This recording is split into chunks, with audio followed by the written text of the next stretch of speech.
Chapter 578.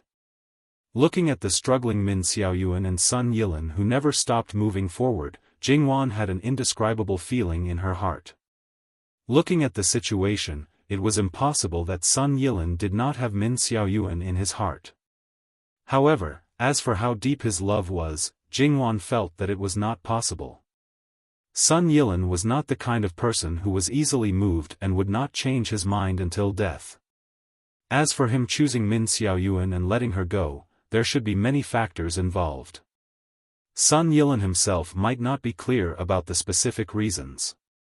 Jingwan waved her hand and asked Blackie to let go of Min Xiaoyuan. When Min Xiaoyuan was free, she immediately staggered to Sun Yilin and caught his tottering body. "Yilin, Yilin, how are you? Ah. How are you? Talk to me, Yilin." A pitiful person must have something hateful. Sometimes, it also made sense. Min Xiaoyuan did not belong to the former, but Sun Yilin belonged to the latter. Min Xiaoyuan knelt on the ground, and Sun Yilin also knelt on the ground. His body leaned forward on her shoulder.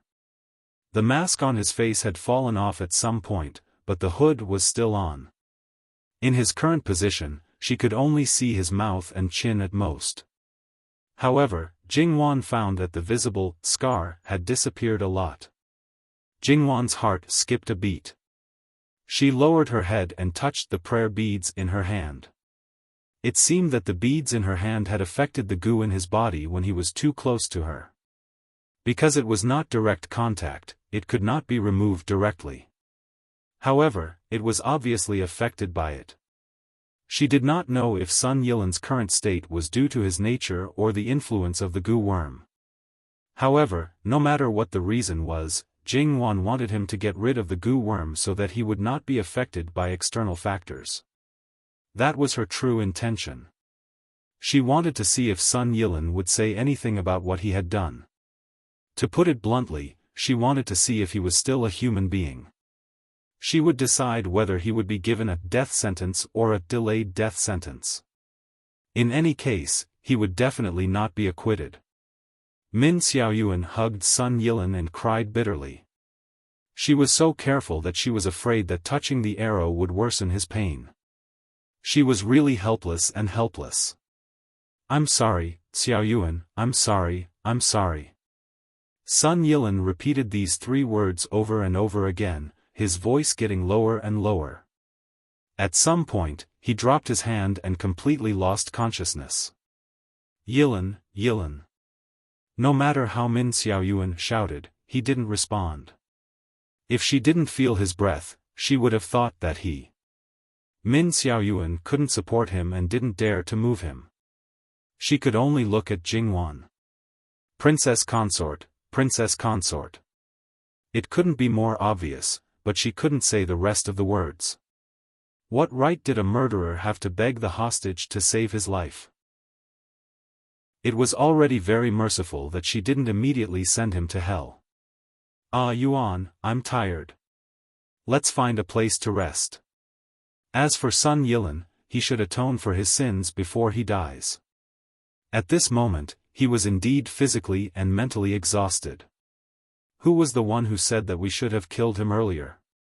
Li Hongyuan did not hold back and went straight to Jingwan's heart. "Have you forgotten the pain after the scar has healed? What about asking him to atone for his sins?" That was just an excuse. The sins that he had committed could not be forgiven no matter how many lifetimes he lived. You know, it's not because of him. Moreover, it's different from before. Can there really be another storm? If he can continue to make trouble now, it can only mean. It means that your husband is really incompetent. Let's go. Li Hongyuan directly picked up Jingwan. Anyway, he was used to it. A few hundred more people wouldn't change anything. He Zhihai obediently offered his horse. Anyway, he didn't dare to touch the living king of Hell's head. The reckless little tyrant also knew how to flatter people. Of course, in this world, only Li Hongyuan could awaken this skill. Facing other people, it was embarrassing. He definitely belonged to the kind of people who had the most nerves. Of course, the awakening of this skill had nothing to do with Li Hongyuan's identity. It was purely a fan of his idol. Li Hongyuan's deterrence to the horse was still the same. However, as he Zhihai's warhorse, with such a special master, it was quite sensible and didn't dare to act rashly. With Jingwan on the horse, Li Hongyuan held her in his arms. With a gentle shake of the reins, the horse trotted. The others also got on their horses. Naturally, there were more than 10 horses that needed to be shared. They surrounded the periphery and suppressed their speed to keep pace with Li Hongyuan. Min Xiaoyuan and Sun Yilan were last, so they were a little unlucky. Although Gong Jiu was last, he simply and violently pulled out the arrow from Sun Yilan's body. As for the process, Sun Yilan woke up from the pain and fainted again. Min Xiaoyuan was in tears but didn't dare to say anything. Gong Jiu pretended not to see it. He simply treated to stop the bleeding and then threw Sun Yilan on the horse. Then, he clapped his hands and got on the horse and left. Min Xiaoyuan got on the horse with trembling hands. Although she had learned how to ride a horse, her level was very limited. It was fine to ride on flat and spacious places, but it was very difficult in such a place. However, she had no choice. If she didn't take him away, he could only stay here. Then, there was only a dead end waiting for him. She couldn't do it. Although there might not be a good ending if she took him back reluctantly, she also didn't dare to take him away. She didn't know where to go. Not being able to take good care of him was one thing, but if she ran away, it would obviously implicate her family. She had already let them down. If she implicated them, then it would really be difficult to absolve herself from the blame. Min Xiaoyuan gritted her teeth and carefully drove the horse forward. She used all her strength to barely keep up with the team in front of her. If Li Hongyuan sped up a little, she would be left far behind. She concentrated all her energy and didn't have time to think about nonsense. However, along the way, her tears basically didn't disappear. The temporary place to stay was naturally in the town where the garrison was located. They booked the best restaurant. With hundreds of people like them, even if they didn't wear military uniforms, it could be seen that they were absolutely not simple. They didn't need to do anything, and the guests in the restaurant disappeared at the fastest speed. The shopkeeper and the rest of the people in the restaurant were trembling with fear, shaking their legs and putting on a low posture. In the lobby, Li Hongyuan found a place to sit down with Jingwan and let her drink water first. For the rest of the things, Mama Gong put on the style of a steward and methodically made arrangements. From the food and accommodation of Li Hongyuan and Jingwan to the arrangement of the guards, the rest of the people naturally all went to the garrison camp temporarily. Then, they had to prepare the carriage back to the capital, the things that would be used on the road, and so on. These things could be done by the shopkeeper of the restaurant. Prince Jean was the most generous in terms of money. Mama Gong had a lot of banknotes with her. After throwing a few banknotes over, even if the shopkeeper was afraid in his heart, he still smiled and repeatedly promised that things would be done properly. In this place, there wouldn't be anything good. However, even if they only stayed for one night, some things must be brand new. In order to let Jingwan rest as soon as possible, these things must be properly prepared in the first place. Therefore, many people were busy going in and out. The kitchen first prepared some food. Jingwan had the sacred object of the barbarians in her hand, so she could eat without worry. When the food was finished, the room was ready. The husband and wife took a good bath, loosened their muscles and changed into clean and soft clothes. Jingwan finally felt relaxed. At the same time, tiredness also came up. In the eyes of Li Hongyuan, the most important person in the world, naturally, he accompanied Jingwan to rest. Therefore, He Zhihai, who was waiting outside for Li Hongyuan, could only stare helplessly at this moment. Then, he went out with a big heart. As for how to clean up the hundreds of garrison soldiers who died before, that guard's son intended to kill the prince of the imperial court. Even if he died, it couldn't be left unsettled. How to deal with it, and so on, he didn't care. Although, in fact, his position was the highest among all of them, so he should be the one to deal with it. However, when the problem was placed in front of him, he had a naive face and expressed that he didn't understand at all. There was no choice but to let Guard Qian take on the heavy responsibility. Although he was only the leader of the guards, it was the prince's residence. His master was the victim. When he found the other generals in the garrison, he didn't dare to put on airs. He carefully flattered him and tried his best to explain himself. He swore that it had nothing to do with him. However, for people who came from Li Hongyuan's side, it was hard to say other things, but one thing was for sure, and that was to do things by the book. Therefore, no matter who it was, he didn't need to explain. He would investigate to the end and hand the result to his master. As for how to deal with it, it was entirely up to his master. Whether it was to do things by the book or privately, it was all up to him. His subordinates only needed to execute. By the time Jingwan had rested enough, another day had passed. He called He Zhihai over and first asked about the situation in the capital and how he came to the border. It turned out that Li Hongyuan left the capital to look for medicine for Jingwan. Then, he found out that Jingwan went missing. Lu Qingdi became anxious and sent people to search all over the country. However, he didn't know the reason, so he couldn't make a big fuss. The people he sent were the blackguards and some of the elite forces. The person in charge of the blackguards was Li Suyan. This was needless to say. The person in charge of the others was Fu Yunting. According to Lu Qingdi's intention, they were all his trusted officials with outstanding abilities. Only when the heavy responsibility of finding his beloved son was given to them could he be at ease. Perhaps this was the reason why he gave it to Li Suyan. However, Fu Yunting was definitely not the reason. At this time, the emperor didn't forget to find an opportunity to get rid of Fu Yunting. He really has good intentions.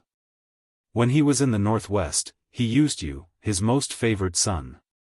This time, he continued to use you to make trouble. Ah Yuan, you're actually a shield he set up. If anything happens to you, it's because he cares about you the most. Therefore, no matter how angry he is, no matter how unwise his decision is, it's understandable. And you're the real root of the disaster. Jingwan said lightly with endless sarcasm. Who knows? Who cares what he thinks? Anyway, he wouldn't be able to sit in that position for more than a few days. Li Hongyuan's expression was indifferent. He didn't take Lu Qingdi seriously at all. He Zhihai expressed that he didn't know how to beat around the bush and continued to report. After Li Hongyuan left White Dragon Temple, during the period before he met Ruan Fangfei, he still kept in touch with his subordinates. Although he wasn't clear about some things, he still gave Luo Peishan and others some information to stabilize the situation in the capital. After there was no news of Li Hongyuan, although they were a little worried, they didn't panic. Several big shots took the risk and secretly gathered together. With the limited information they had and the wisdom of several people, they roughly determined the possible direction Li Hongyuan might be. After the people looking for Li Hongyuan left the capital, Li Suyan and Fu Yunting were on the surface. He Zhihai led more than 1,000 of the most elite people and was the main force looking for Li Hongyuan. They only had a rough direction and naturally had to disperse. Later, they found some marks left by the secret guards along the way. From the false things, they found the correct information and finally found Li Hongyuan at the last moment. Hearing that Li Hongyuan actually had a backup plan, Jingwan had a feeling that this was indeed the case. This was normal. And encountering the final killing trap was probably really an accident. However, it was that accident that almost capsized the boat in the gutter and really fell into it. Therefore, even if they were trapped in the valley, they weren't nervous at all. Even if they didn't succeed in breaking out, they would be fine in the end. This was probably the reason why they didn't let some of the secret guards break out with all their strength in the beginning. After all, the more they forced, the greater the reaction of the people of Zhang, and it would be more troublesome. Your Highness, out of 10 pieces of information from your subordinates, at most 2 are correct. Say, if we didn't find it, then wouldn't. At this point, He Zhihai obediently shut his mouth.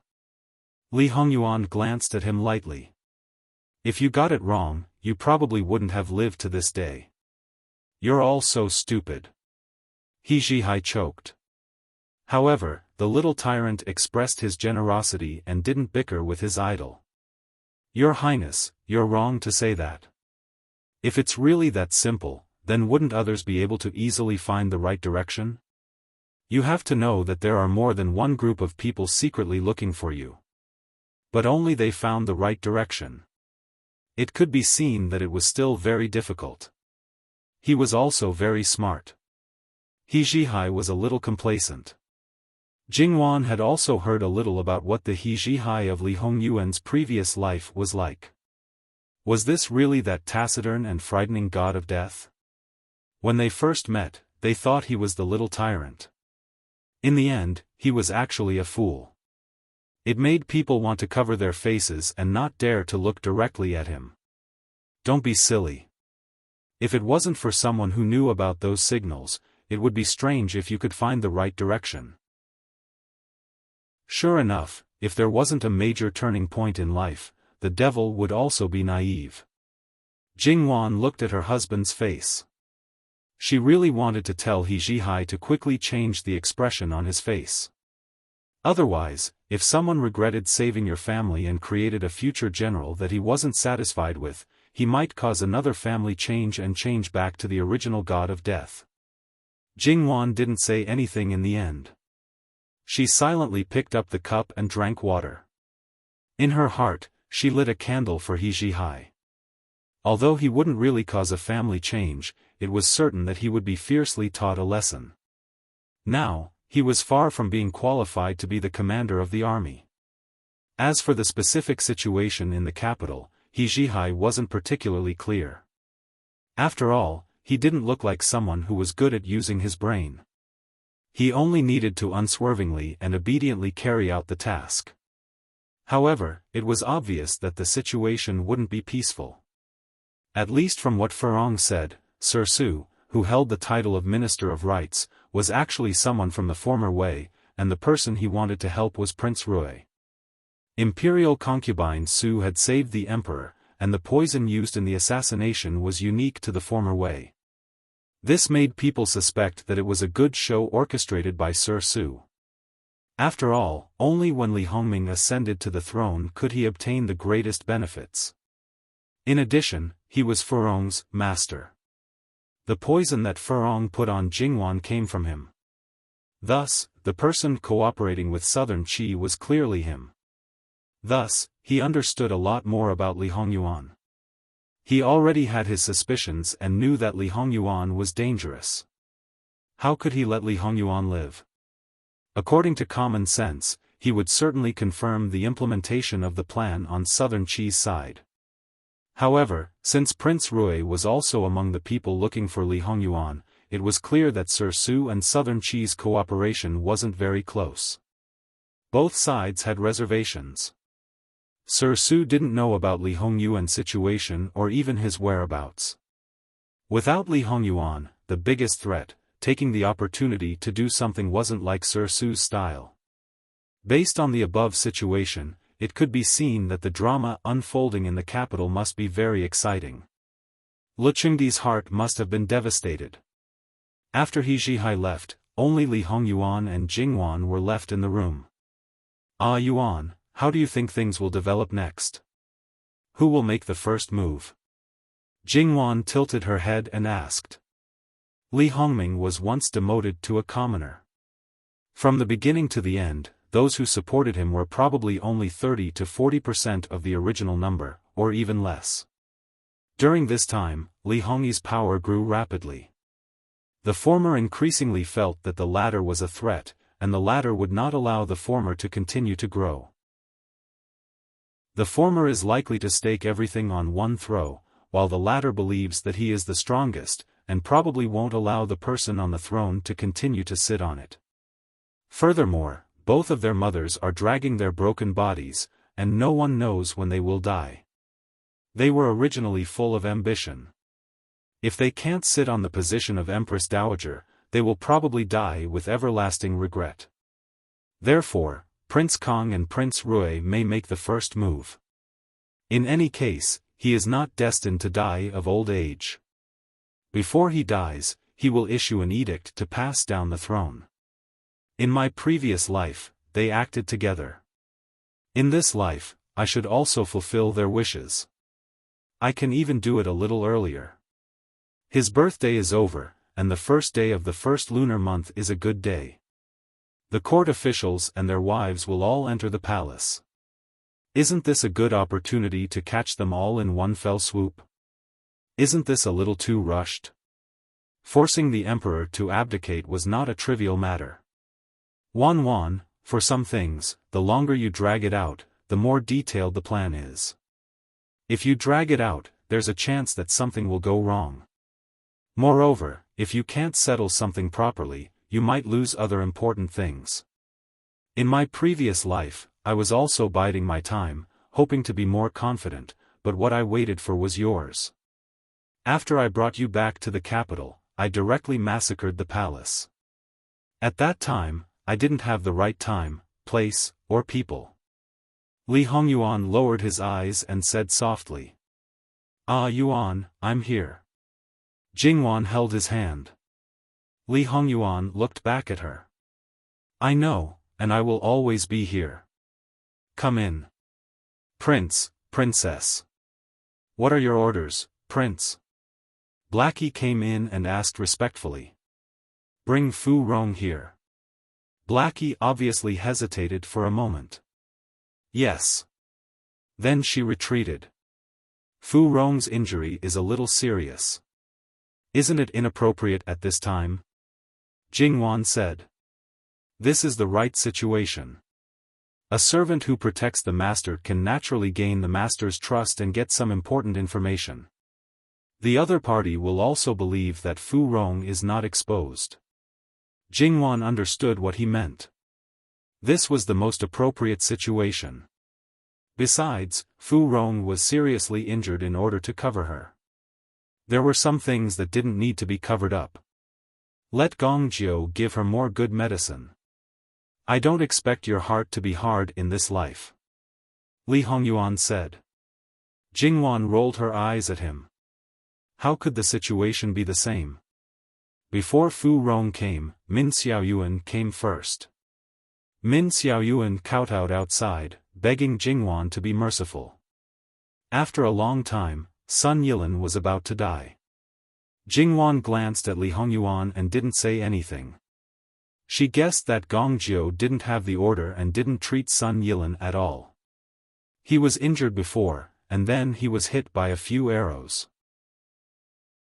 Although Jingwan didn't know the specific injury, it seemed that the position of the arrows at that time was probably the position of the bones.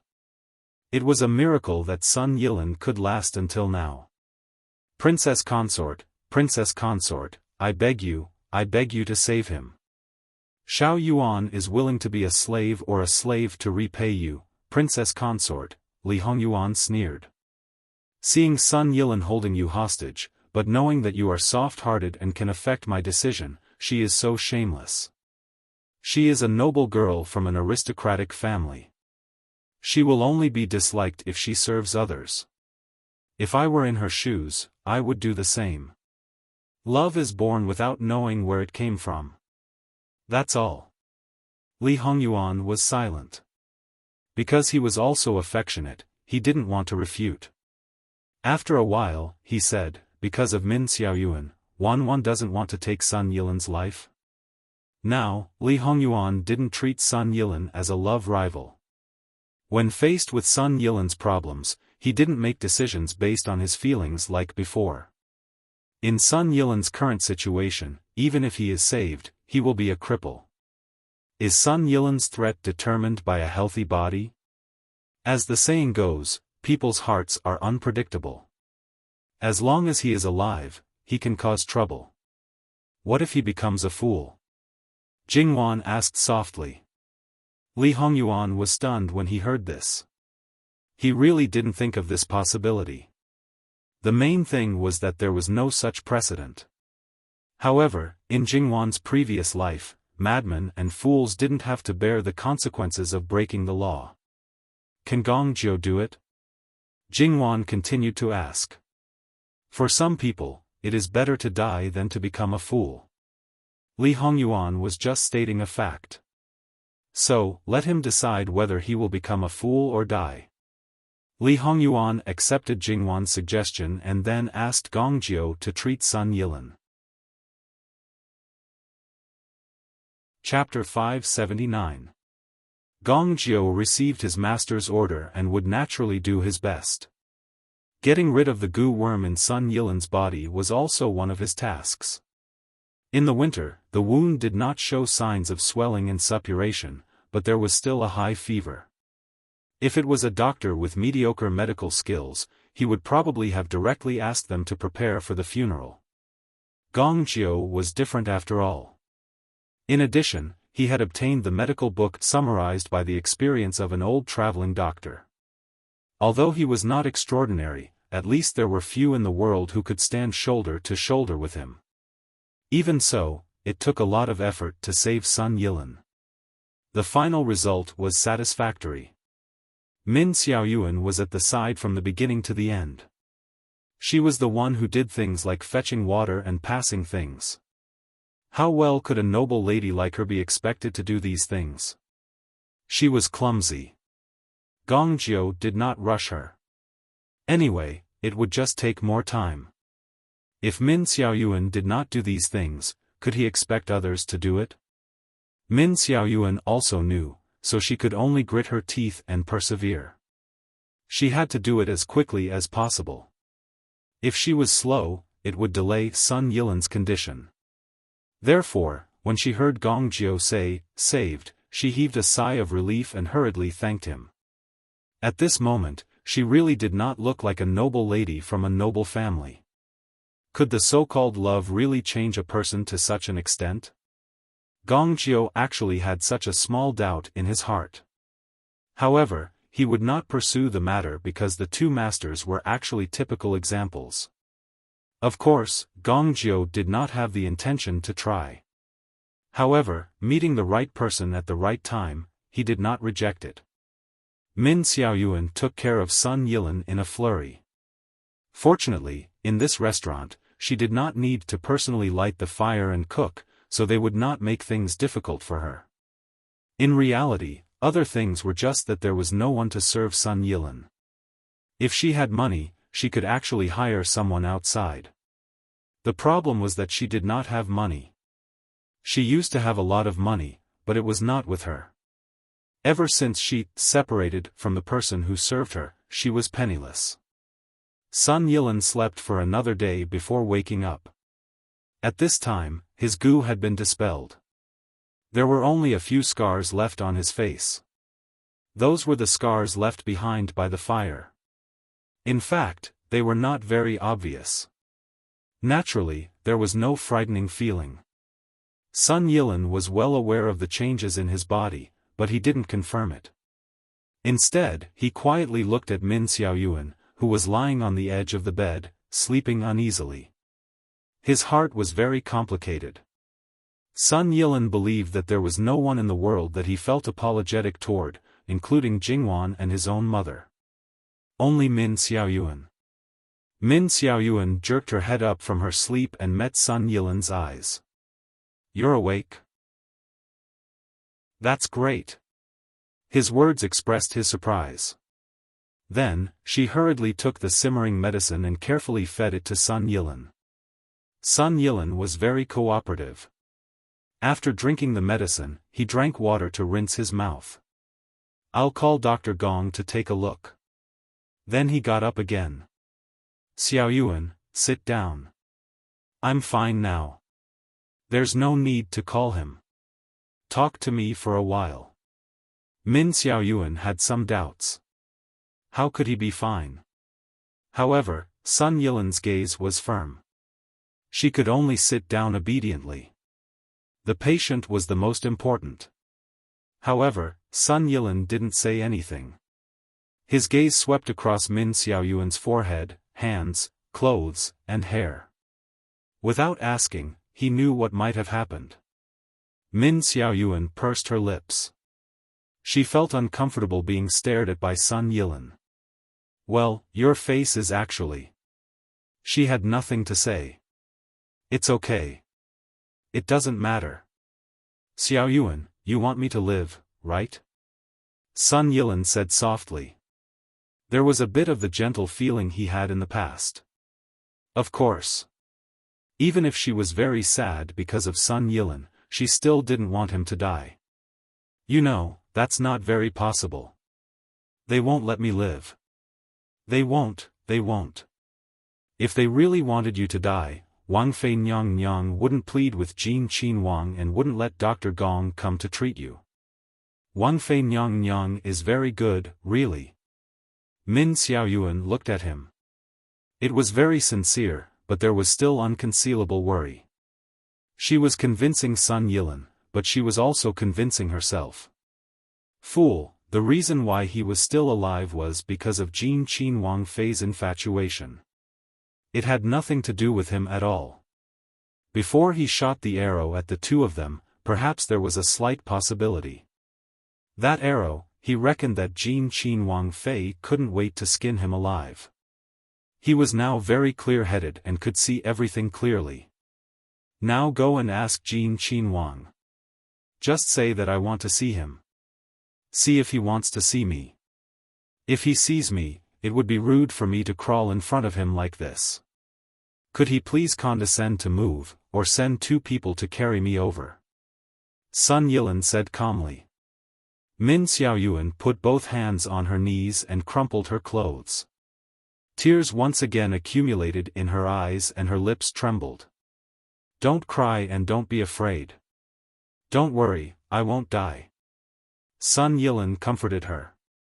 Min Xiaoyuan wiped her eyes, got up and went to the upper room. Would Li Hongyuan condescend to move for Sun Yilan?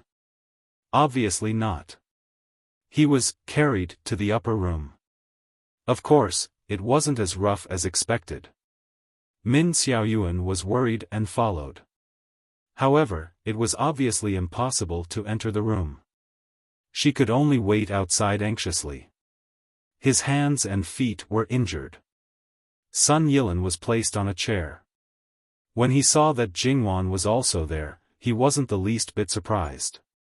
Only, this time, he didn't even look at her. Jingwan and Li Hongyuan were playing chess, or it could be said that Li Hongyuan was accompanying her. Jingwan's chess skills were limited. When Li Hongyuan played with her, it was simply like playing. Jingwan wasn't that relaxed. However, she didn't rack her brains to think of every move. She played relatively casually. Towards his wife, Li Hongyuan definitely couldn't be cruel and merciless. Basically, he followed Jingwan's moves. Although he still had the upper hand, but looking at the chessboard, it was 51-49. The two of them didn't speak. Sun Yilan also maintained absolute silence. His eyes were lowered, as if he was asleep. It looks like you're awake now.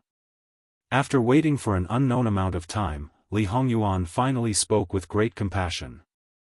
Sun Yilan raised his head. His eyes were calm. I've always been awake.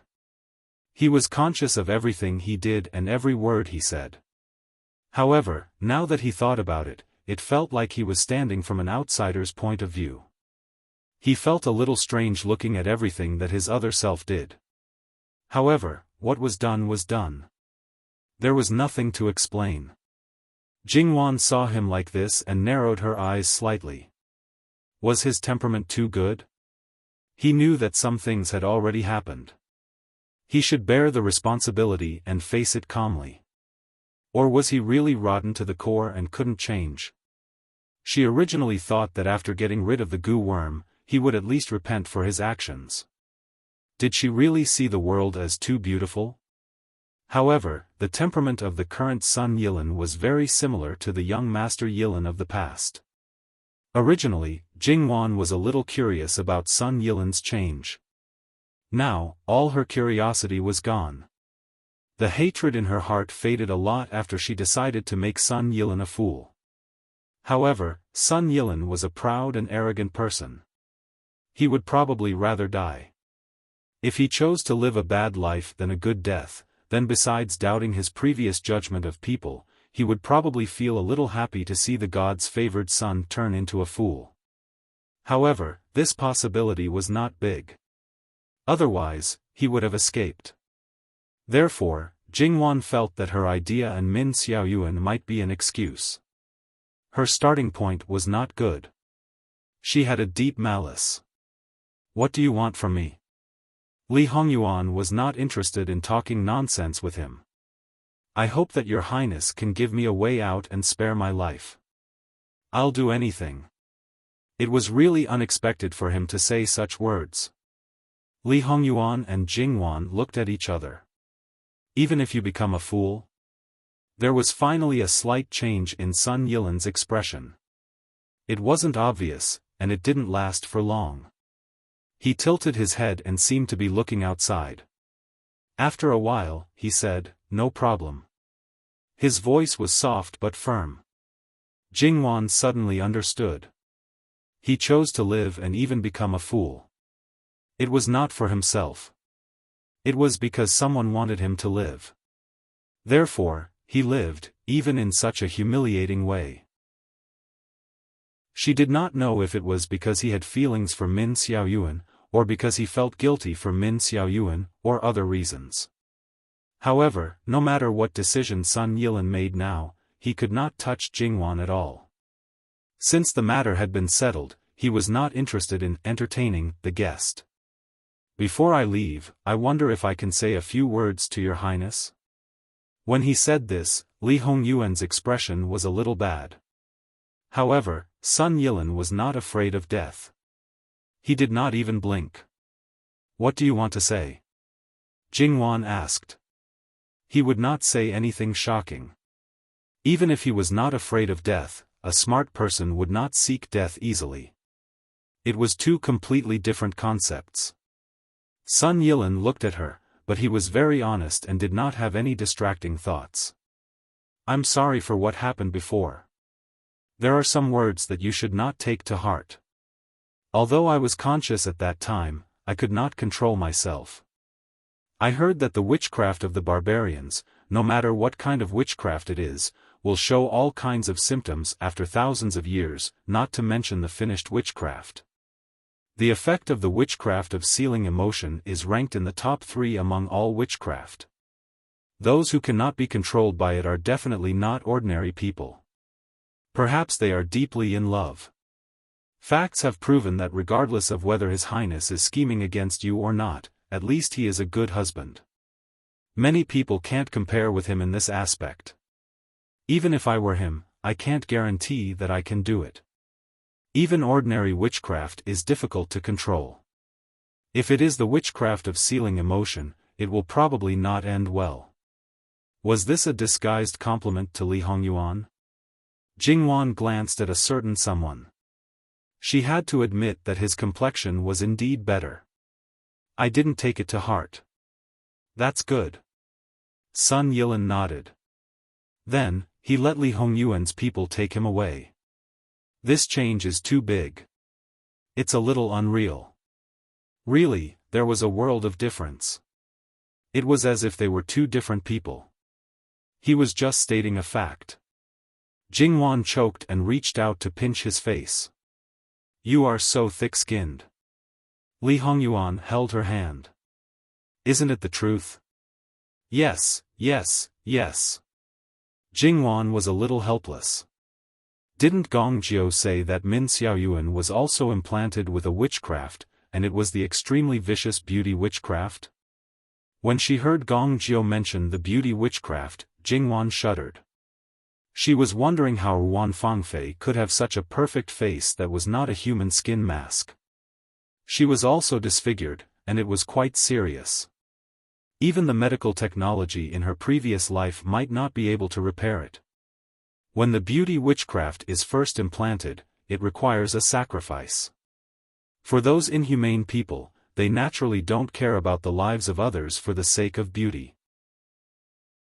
For someone like Min Xiaoyuan, being implanted with a beauty witchcraft is probably the greatest evil and the most unacceptable thing. Even if the beauty witchcraft is removed, her appearance will age faster than ordinary people. As such, whether it is before or after, she probably won't go home again. She will even try to make her family think that she is dead. Sun Yilan will become a retard, and you will become a completely useless person with no ability to survive. I'm afraid that you will have to rely on Min Xiaoyuan for everything. Can she really bear the burden of two people's lives? Wan always looks at people from the positive side. When Min Xiaoyuan can't take it anymore, she might abandon him and run away. At that time, Sun Yilan will definitely become a member of a beggar's nest. If he is completely retarded and doesn't even know how to find food to eat, he will just wait to die on the streets. Thinking of this possibility, Li Hongyuan smiled wickedly. Thinking about it carefully, this method seemed to be more pleasing than letting him die directly. Don't think so badly of people. Moreover, this person's potential is forced out. It's just that this hardship is inevitable. It was probably not just physical exhaustion, but also psychological. After all, how could she not feel sad when she saw the once favored person become like this, and it was even the person she liked? As for Sun Yilan himself, he could not understand the mockery, belittlement, and ridicule of the secular world. He did not know whether it was good or bad, so there was no such thing as losing his dignity and suffering. Basically, it was the same as ending all troubles. It's she who wants Sun Yilan to live, so she naturally has to pay the price. Sun Yilan chose to live for her, so he should have such awareness. I just don't know if this kind of help is helping Min Xiaoyuan or harming her. If you ask me, Wan has compassion for Min Xiaoyuan. How unfair is it to make Min Xiaoyuan suffer? We should let Sun Yilan wake up every 1 or 2 years so that he can reflect on what kind of state he was in when he was a fool. He had not experienced it yet. Thinking about that kind of state he was in, he could not accept it. After experiencing it and then reflecting on it, when he was sober, the more arrogant he was, the more likely it would be to live a life worse than death. The more Jingwan thought about it, the more she felt that her idea was actually extremely vicious. Actually, we can tell Min Xiaoyuan about this in advance. Let Min Xiaoyuan know that Sun Yilan is willing to put down all his dignity and live with dignity for her. I wonder how she will react. Would she let him keep his dignity and die, or would he be trampled to the extreme and live? If we choose to let him die, maybe we don't want to let him suffer in the future and let down Wan's good intentions. If we choose to let him live, this kind of pure possessive love is nothing more than that. Wan, you've given a big problem to a lover. Li Hongyuan's behavior became more and more vicious. In his opinion, there was nothing good at all. What he said was not accusing Jingwan of being heartless and cruel. Jingwan was the initiator.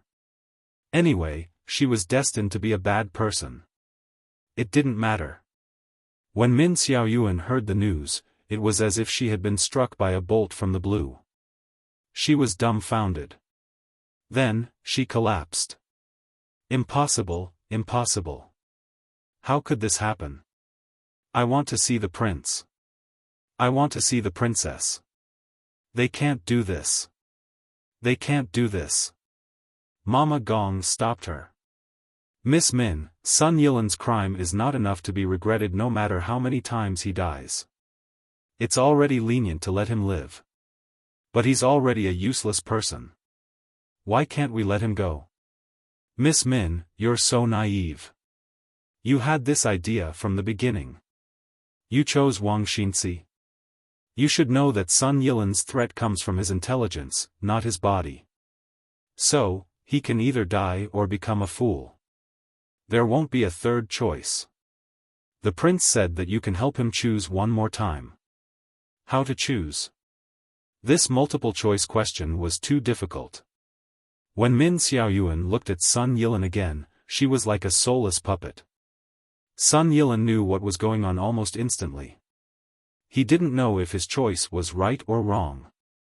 No, in this matter, it wasn't wrong no matter what choice he made. It could also be said that no matter what choice he made, it was also wrong. Min Xiaoyuan was originally a noble lady of an aristocratic family. If she hadn't met him, Xiaoyuan. Sun Yilan wanted to say something, but he didn't know what to say. At this moment, he really didn't know what to say. Min Xiaoyuan's lips trembled. She cried again in front of Sun Yilan. She was extremely helpless. If you let go, I can die. Just don't meet me in the next life. No, don't, Sun Yilan still, cruelly, gave the choice to Min Xiaoyuan. Min Xiaoyuan really couldn't watch him die. Gong Jiu came over with a tray. There was a porcelain bottle on it. It was obvious what it was for. Sun Yilan was calm, but Min Xiaoyuan looked like she had seen the most terrifying thing in the world. She kept shaking her head. It was useless to want to snatch it. In the end, Gong Jiu personally fed Sun Yilan a pill that looked very ordinary. Sun Yilan found that his consciousness was becoming more and more chaotic. His understanding of many things seemed to be disappearing little by little. That feeling, to be honest, was not very good. How did he reach this step? That's right. When he was in Jiangnan, he once thought that people like Jin Qinhuang couldn't really be good to a person. Jingwan must have suffered a lot in the backyard of Jin Qinhuang Fu. He faintly had the idea of letting her escape from the sea of suffering. Because he thought too much, some things seemed to have taken root in his heart. And at this time, he met Ruan Fangfei. The other party told him that the reason why he lost his love was because of Li Hongyuan's scheme. Regardless of whether he believed the other party's words at that time, he suddenly couldn't think straight and turned into a demon. When he wasn't rational and his mind wasn't clear, Ruan Fangfei took advantage of the situation and planted a goo. Thus, the negative emotions in his heart were completely magnified uncontrollably. Paranoia, demonic barrier, darkness, some methods were naturally born. When everything in his mind disappeared and he didn't even know who he was or what he was, a tear finally slid down from the corner of Sun Yilan's eyes. Perhaps that should be called regret. Min Xiaoyuan saw the whole process. He didn't have a pained expression, but a person's eyes couldn't lie. That pair of eyes may have become abnormally clear, but it was so clear that nothing was left. Min Xiaoyuan carefully called out to him. He actually still had a reaction, but he opened his mouth and revealed a silly smile. Having a reaction didn't mean that he understood her meaning. He only had some of the most instinctive things left: eating, drinking, defecating, and sleeping. At this moment, Min Xiaoyuan really broke down completely and wailed loudly. Jingwan could hear her crying from the upper room. She lowered her head and fiddled with the prayer beads in her hands, expressionless. However, this matter was over, so it was over. They had to prepare to return to the capital. It wasn't long before the end of the year.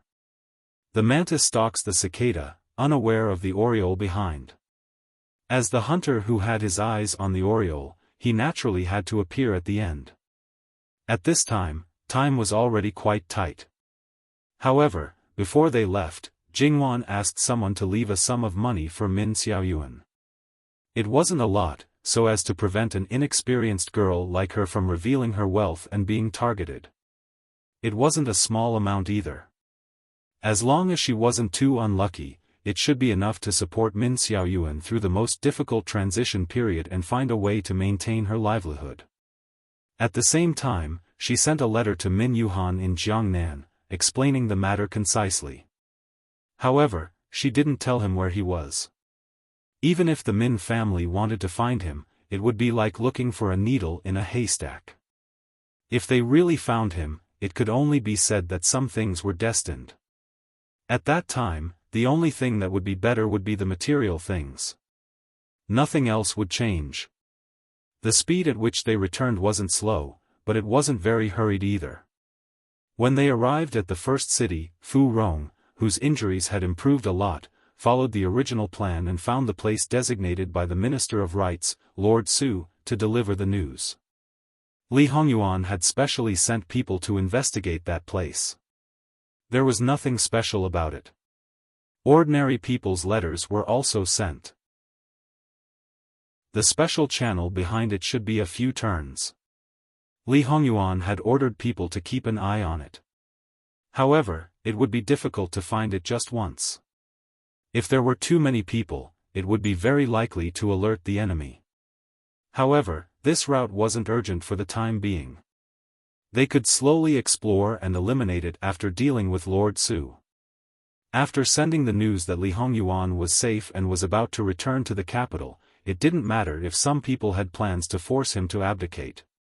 They would force them to take action and control the situation in the capital. It would be easy to deal with Li Hongyuan in turn. When Li Hongyuan returned to the capital, he would definitely make things difficult for them. This was because they knew that since Li Hongyuan was safe, he must know that they had a part to play in this matter. If they didn't make the first move, they could only wait for death. Ah Yuan, do you think Prince Rui knows the true identity of Lord Su? He knows. Li Hongming's current power is not as strong as before. Even if he wants to stake it all on one throw, he still needs a trump card as a guarantee. Otherwise, even if he succeeds, he will be quickly overthrown. If he doesn't become the emperor, he may still be alive. If he is overthrown as the emperor, he will definitely die. Chapter 580.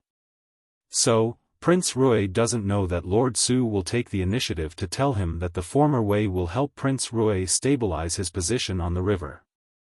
In exchange, Prince Rui will give him enough benefits when he becomes the emperor, and 99% of these benefits will be part of Qi Yuan's territory? Jingwan continued. Li Hongyuan nodded. This is Li Hongming's biggest trump card now. Otherwise, he wouldn't dare to make a move at this time. The former Wei has always been eyeing Qi Yuan covetously. Cooperating with them is like asking a tiger for its skin. What good can there be? Jingwan paused. No, Prince Rui is just a subject. The so-called cooperation is essentially treason and giving away the country's interests. How can such a person be a member of the royal family? How can he be a human? For the emperor, he can let the country fall into the hands of outsiders, but he can't allow his own people to covet it. This is because as long as the country is still there, no matter how big the territory is, he will still be the emperor. If it's his own people, they won't allow others to sleep beside them. This principle is the same for Li Hongming and many others. As long as Li Hongming can sit on the throne and prevent it from falling into the hands of his brothers, he can cede some territory to the former Wei.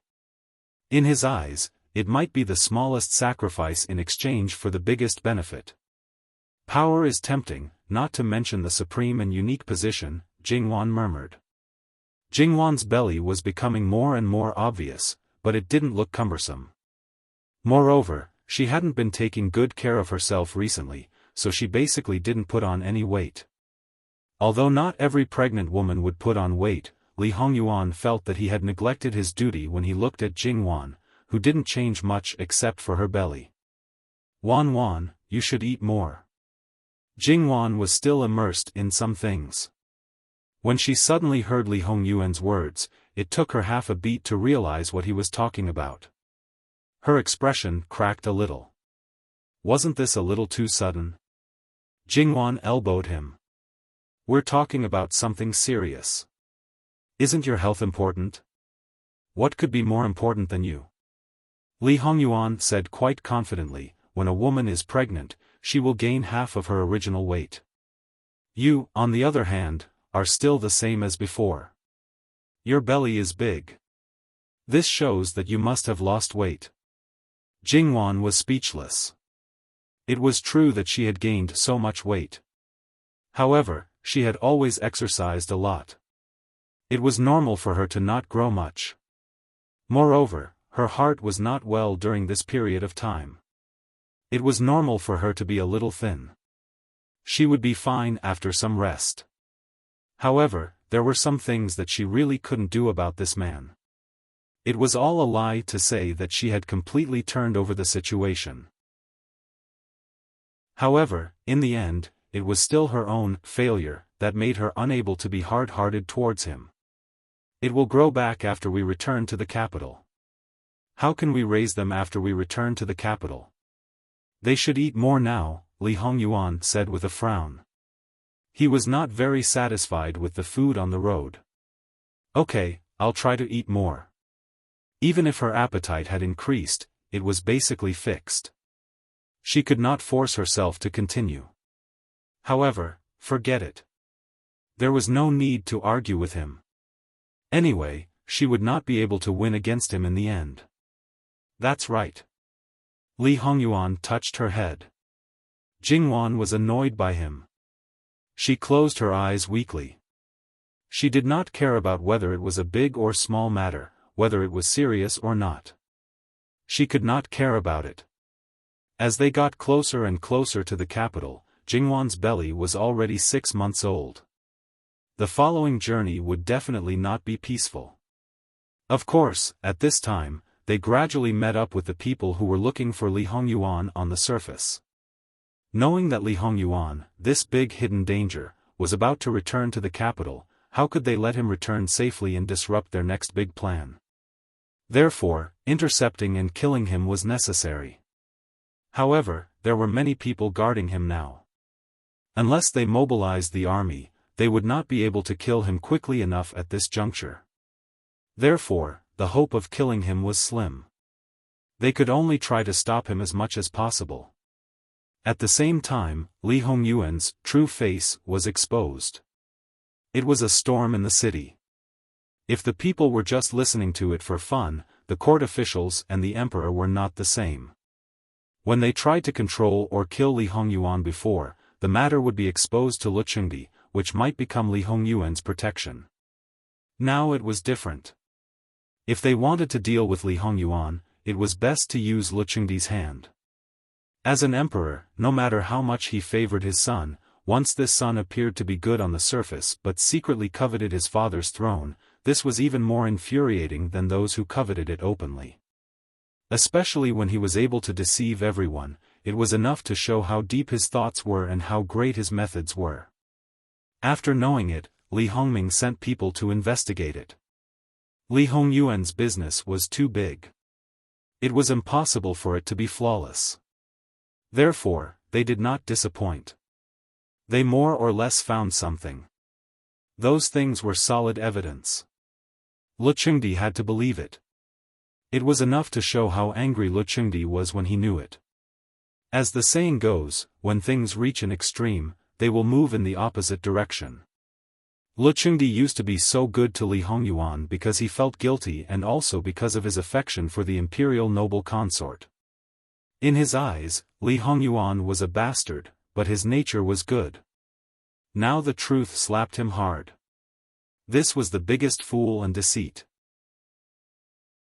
He really lost his dignity. Moreover, he knew that he was a devil. If he sat on the throne, it would only bring misfortune to the country, but he still dared to covet the throne. He simply did not take the country that his ancestors had conquered seriously. He was unloyal, unfilial, and unrighteous. He was worse than a beast. Li Hongyuan stepped on Luchengdi's bottom line and touched his reverse scale. He used to dote on him, but now he loathed him. He loathed him to the point that he wanted his life. Before the evidence was brought out, other than those who had long leaned towards Li Hongyuan, the others did not believe it. But after the evidence was brought out, they were first shocked, then frightened. Thinking about Jin Qinhuang's usual style, they couldn't help but touch their necks. They felt a chill. It seemed that they had been in danger of losing their heads more than once. Now that they thought about it, they still had lingering fears. As an insider, looking at some people's green and white faces, their hearts were very happy. At the beginning, they had imagined what kind of reaction these people would have. Sure enough, it did not disappoint. However, they could not show it. They had to be like everyone else. In comparison, Luo Peishan did not have it easy. Because he was Jin Qinhuang Fei's grandfather, in-laws, and a natural ally. He sat in the position of the Minister of the Ministry of Personnel and held great power. On the surface, he was neutral, selfless, and businesslike. Who knew if he secretly smuggled goods and secretly helped Jin Qinhuang make things convenient? As a result, those who were praised and promoted by Luo Peishan, no matter who they were all suspected by their original masters. A small portion of them were not wronged. Most of them were sincerely wronged. However, in their hearts, they could only smile bitterly. In fact, it was not only that. But those who were related to the Luo family were more or less affected. This was because the people who wanted to rope in Luo Peishan were all sent away by him. They thought that he was determined not to get involved, but in the end, he was just playing with them. Now, even if they couldn't touch him, they couldn't touch the others, right? The actions of the people below were frequent. Lu Qingdi saw it, but he pretended not to see it. It was clear that he tacitly approved of their actions. This made some people even more rampant. Lu Qingdi did not admonish Luo Peishan, but Luo Peishan was a good official. He directly asked for sick leave without a time limit. Then, he flicked his sleeves and closed the door, declining visitors. His sons and grandsons still went to the roll call on time. However, they did not have much to do and did not want to be too idle. Usually, many people came to them, but this time, they could not wait to avoid them. They were very calm. When it was time, they went home and did not go anywhere. At the same time, the womenfolk of the Luo family also did not go out. This attitude was quite obvious. Luo Peishan had always been loyal to his duties, and there was no conclusive evidence to prove that he was in cahoots with Jin Qinhuang. Lu Qingdi even had to find various excuses to get rid of Fu Yunting. Naturally, he would not make a move on an old official under such circumstances. Therefore, Luo Peishan was actually living very comfortably in the Luo family. Some things were already expected. Moreover, when Li Hongyuan was completely out of danger, he had already sent them a secret letter. Therefore, the things that Luo Peishan needed to deal with had already been dealt with before. And the women in the harem were very concerned about this matter. They thought that they were very accurate in judging people, more accurate than many men. They also thought that Li Hongyuan had nothing but the favor of the emperor. But in reality? Especially imperial concubine Su. She thought that she did a perfect job in front of Li Hongyuan. But in reality, she was the fool who was fooled. The slap on her face was even heavier and louder than Lu Qingdi's. How could the proud and arrogant imperial concubine Su be merciful? Anger attacked her heart and she almost fainted again. Lu Qingdi looked at the portrait of the imperial concubine. The portrait was so beautiful. The person who painted it put a lot of thought into it. When he got it, he only thought that his son was filial and just said one thing and meant another. However, now that he thought about it, what filial piety was it? It was clearly to increase his bargaining chip. From small to big, when he talked back to him, he was really talking back and mocking him. When the rest of it went well, he was probably just pretending. The more Lu Qingdi thought about it, the angrier he became. His eyes were full of gloomy hostility, so much so that he crumpled the painting that he cherished in every way. There were even traces of damage. After he reacted, he quickly smoothed it out. However, no matter how he smoothed it, there were still traces. The next day, Luchengdi flew into a rage in the imperial court. He kept cursing the evil creature and unfilial son. However, everyone could hear that the meaning was actually different. No matter how much he cursed the former, there was still intimacy. But the latter, there was only anger left. A decree was sent out of the capital, ordering Li Hongyuan to return to the capital without delay. However, this was actually only a decree on the surface. The real decree was a secret one for Li Suyin. It asked him to think of a way to get rid of Li Hongyuan on the way and then blame it on Fu Yunting. It was a perfect way to kill two birds with one stone. Luchengdi was very helpful in dealing with Li Hongyuan. However, his sons didn't know. They only thought that even so, he was still biased towards Li Hongyuan. They were all furious in private.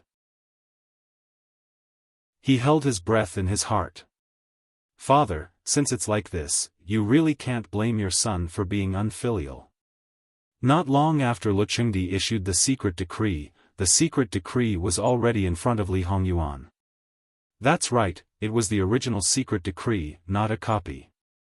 Speaking of turning hostile without mercy, His Majesty is a classic example.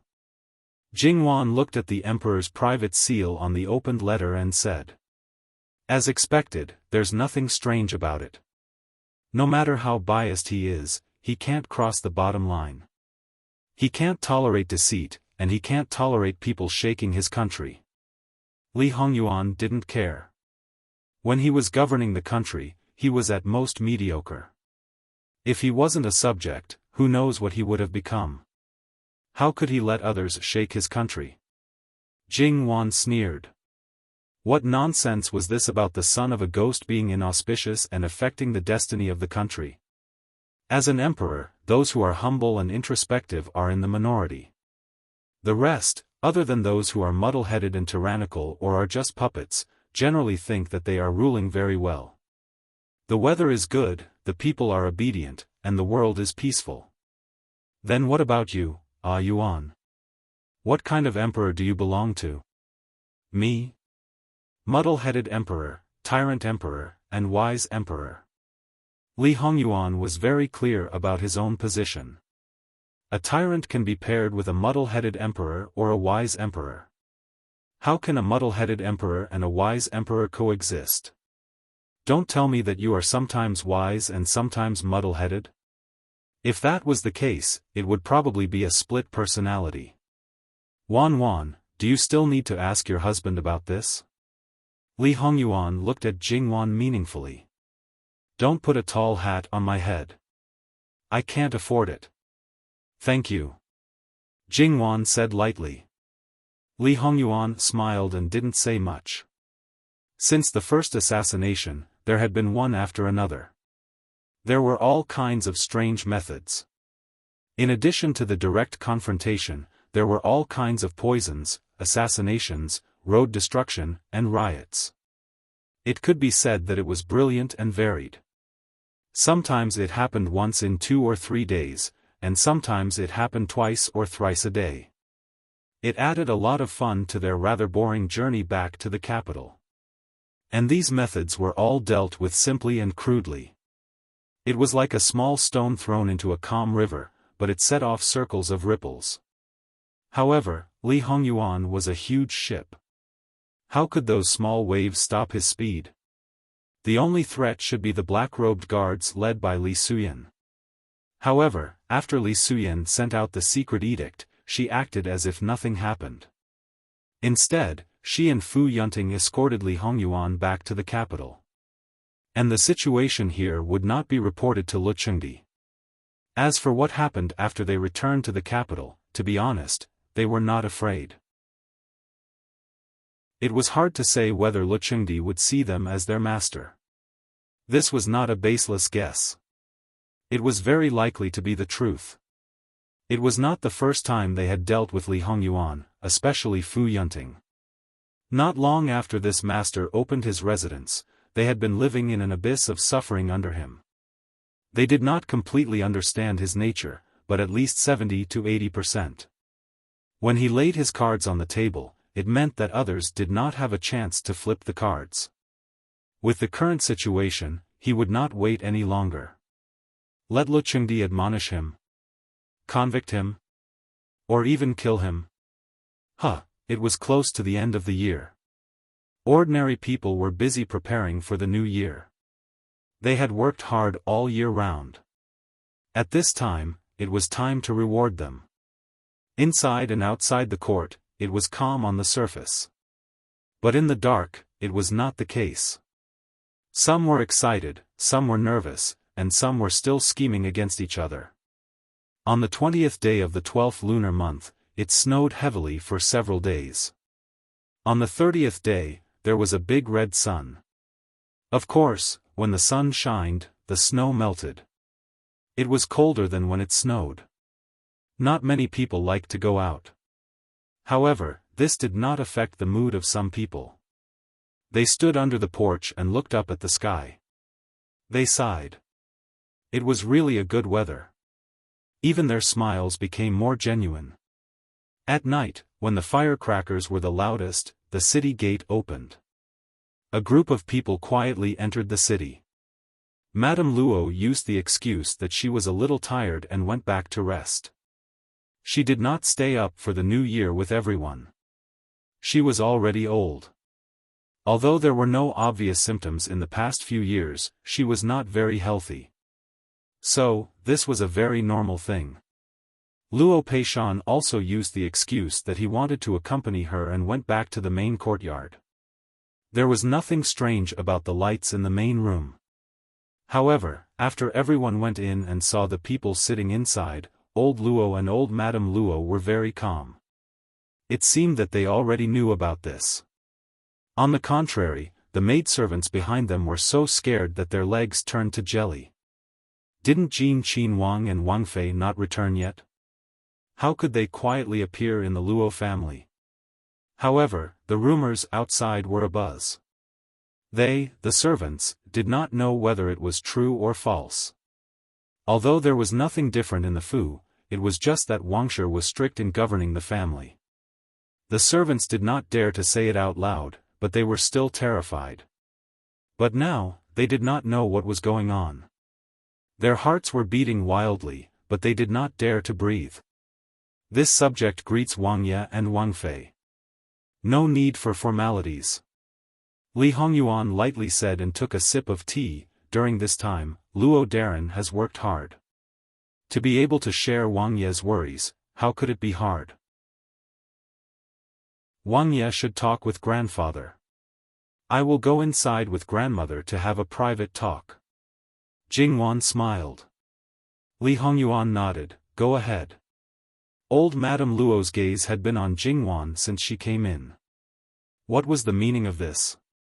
After changing places, old Madame Luo did not say anything.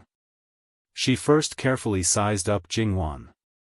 There did not seem to be anything wrong with her complexion was also rosy. However, she was still not at ease. She did not understand things like goo worms. But worms they had entered the human body and were still alive. Just thinking about it made her shudder. Therefore, she asked Gong Mama in detail. The reason why she did not ask Jingwan was that she was worried that she would not be honest and report only the good news and not the bad news. Jingwan's mouth slightly raised. What, there was actually a time when she was not trusted by grandmother. Gong Mama repeatedly assured that Jingwan's health was really good. Only then did old Madame Luo feel relieved and turned back to talk to Jingwan. Madame Luo didn't ask about what happened and they went out this time, and it wasn't about national affairs. It was all about family matters. However, because she knew what would happen the next day, these family matters seemed to have a special flavor. It was as if they were always a little absent-minded. Moreover, both of them were worried that the other party's energy was not enough, so they didn't say too much. The grandmother and granddaughter simply spent more time together. About an hour later, someone outside came to invite Jingwan to return to the Prince Yu's mansion. Jingwan and Jingwan stood up hand in hand. Old Madame Luo wanted to send Jingwan out, but Jingwan did not let her. It was warm in the house. After going out, she would feel cold. Grandmother, you don't have to be so formal. You can't ignore the etiquette. Grandmother, just this once. Jingwan said softly. Old Madame Luo instantly understood what Jingwan meant. If nothing unexpected happened, she would be the empress soon. At that time, it would be impossible for her to be formal. Moreover, this was probably the last time Jingwan sat here and talked to old Madame Luo. She might not even step into the Luo family's door again. Okay. Old Madame Luo agreed. Her eyes were a little wet. Her own granddaughter would become the most honorable woman in the world. This was something she had never thought before. Although she had expected to come to this step today, it still felt a little unreal. Especially when she thought about how she would be trapped deep in the palace in the future, there was no joy. Instead, she felt more and more upset. She only hoped that her grandson-in-law would not let her down in this small world of loneliness. Grandmother, I'm leaving. Take care. Jingwan squatted. Old Madame Luo and the servants who served Jingwan subconsciously wanted to help her up, but they all stopped halfway and let her finish this bow. Then, old Madame Luo watched Jingwan being helped out and suddenly thought of the scene when she watched her get married. She should have been happy, but she couldn't stop crying. Outside, they didn't let old Madame Luo or Luo Peishan see them off. They left the same way they came. However, they left, but there were many people in the Luo family's house. It was obvious that if something happened in the palace tomorrow, the Luo family would be one of the key places to be taken care of. Of course, they could send people to rescue, but just in case, it was the wisest choice to guard the Luo family from the beginning. When they returned to the prince's mansion, Begonia Elegant House was not brightly lit. After all, the masters were not there. Even if the servants looked after the courtyard, it didn't make sense for them to be the same as the masters. However, when Jingwan and the others went in, everything in the room was already prepared. It was as if they had never left. Li Hongyuan didn't let anyone disturb them. He washed up with Jingwan and went straight to sleep. Like many nights in the past, when it was very difficult for people to fall asleep, the husband and wife slept well. Chapter 581. As time went by, the servants gradually became excited. Weren't there rumors outside that their master was ambitious and had been preparing for a rebellion a few years ago? They originally didn't believe it because they, who were under the same roof, didn't notice anything. However, after hearing so much, they couldn't help but have doubts. And now, if Wang Ye really didn't have such thoughts, he could come back openly. Why did he come back so quietly? It was enough to show that perhaps there really was such a matter. The people outside were saying how powerful Wang Ye was. Did this mean that Wang Ye really had the ability to ascend the throne? If it was really like this, how could it not make people excited? After all, as the saying goes, when a person attains the Tao, even his chickens and dogs will ascend to heaven. If their Wang Ye became the emperor, then wouldn't their status immediately double? The more they thought, the more they started to fantasize about what they would do in the future.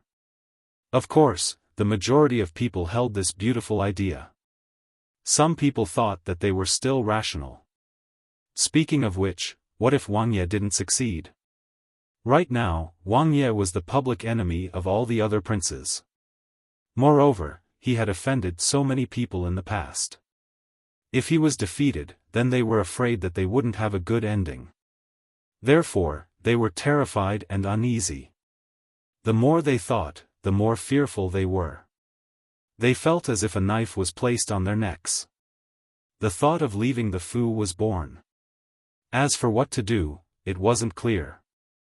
It must be known that right now, their entire person was muddle-headed. However, the current Jin Wangfu was still under strict control. Even if there were some people in the Wangfu who had small problems, or simply because of fear, they could forget about taking half a step out of the Wangfu. After a few more shurchen, everything would be rewritten. Li Hongyuan and Jingwan peacefully ate breakfast. It was still that familiar taste, it was just as delicious. If she had eaten it for a long time, she might feel that it was normal. However, the situation was different now. She hadn't eaten it for a long time, so she ate it very comfortably. Jingwan couldn't help but drink half a bowl of porridge. Li Hongyuan saw it. Sure enough, the things in the fu are more to your taste. Jingwan wiped her mouth. It's just because I haven't eaten for a long time. The familiar delicacies were one thing. In fact, it might be because they had returned to a familiar environment. Perhaps the current capital was not stable, but a familiar environment would always make people feel more at ease. This psychological factor should be present in most people. Li Hongyuan nodded and did not say anything. He was acting as usual. Ah Yuan, what do you need to do today? After eating, Jingwan asked while holding her chin and tilting her head. There's no need to do anything. Just wait. Everything that needed to be arranged had already been arranged. Therefore, during these few hours, they would actually be quite free. Jingwan looked outside. It was clearly the most tense moment, but they still seemed to be the same. TSK, as expected, he shouldn't be worried. As for what would happen if he failed, he shouldn't think too much about it. It was meaningless. When the time came, he should do what he should do. Thus, Jingwan started her daily routine of nurturing the baby in the prince's mansion in a good mood. Then, when looking at the flowers and plants, she finally realized that one person was missing. Then, she remembered what was going on. Where is Qingju? Where is she? Bring her to see me. Since Jingwan's accident, Qingju had been locked up. However, the master did not say anything, and the nannies did not say anything. Therefore, other than being locked up, everything else was fine. Qingju was locked up in the main courtyard. Therefore, she knew that Jingwan and the others had come back last night. During their absence, she did not get any news, so she did not know how Jingwan was doing. As time went by, she became more and more tormented. Sometimes, she would wake up in nightmares about Jingwan's accident. Even if the meal was the same as before, she could not eat much. Under such circumstances, Qingju naturally became thin, haggard, and dispirited. Although she knew that Jingwan was safe and sound last night and slept well, she still felt terrible. Therefore, when Jingwan saw Qingju, she couldn't believe it either. Her first reaction was that Qingju might have been mistreated, but on second thought, that shouldn't be the case.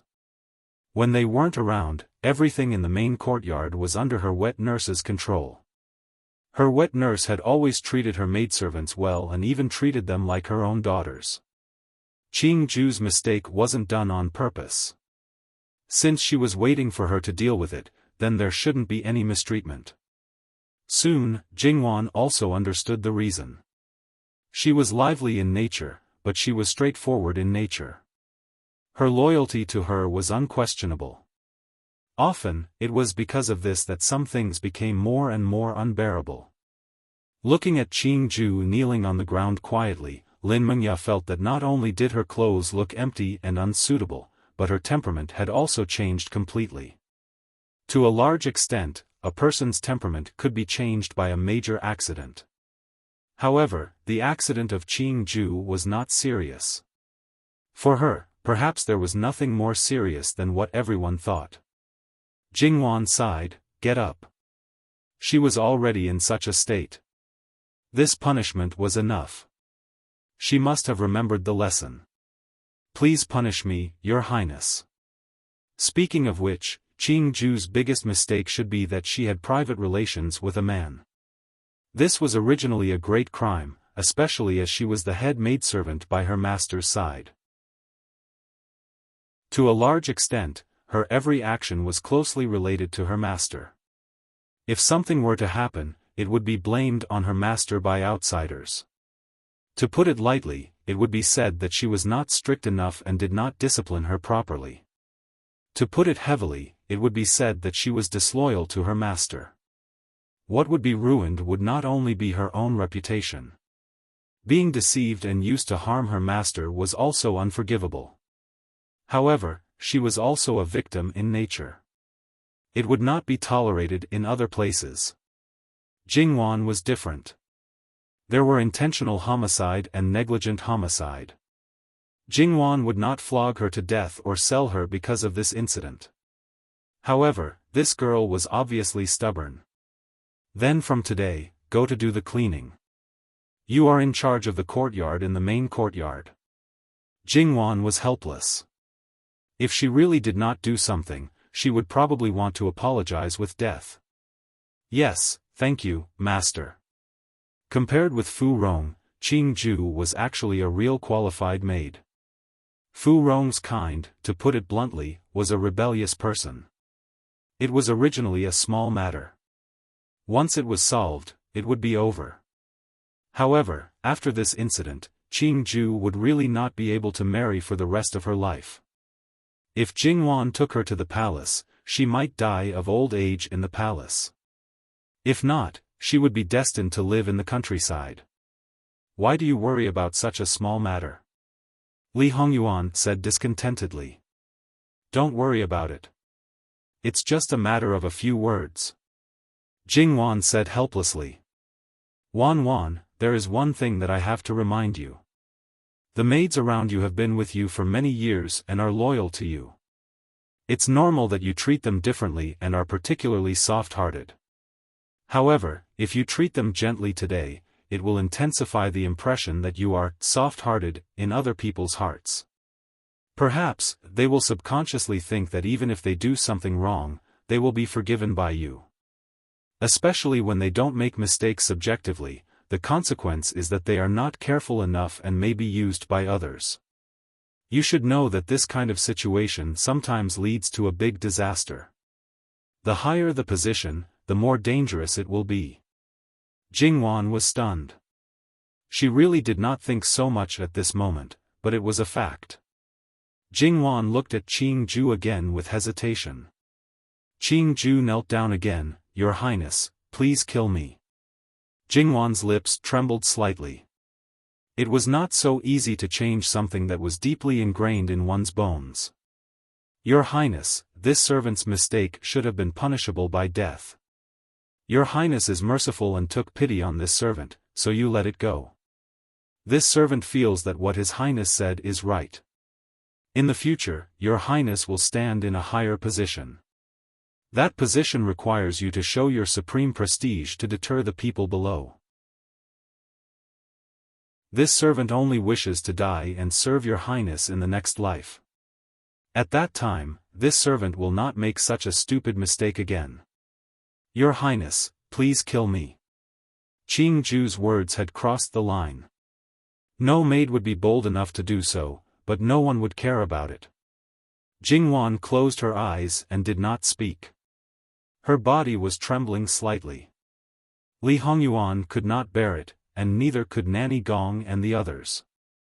In fact, it was not a big problem to be soft-hearted. They could be the bad guy and help him establish his prestige. There was no need to force her to change. In fact, compared to before, there was a change.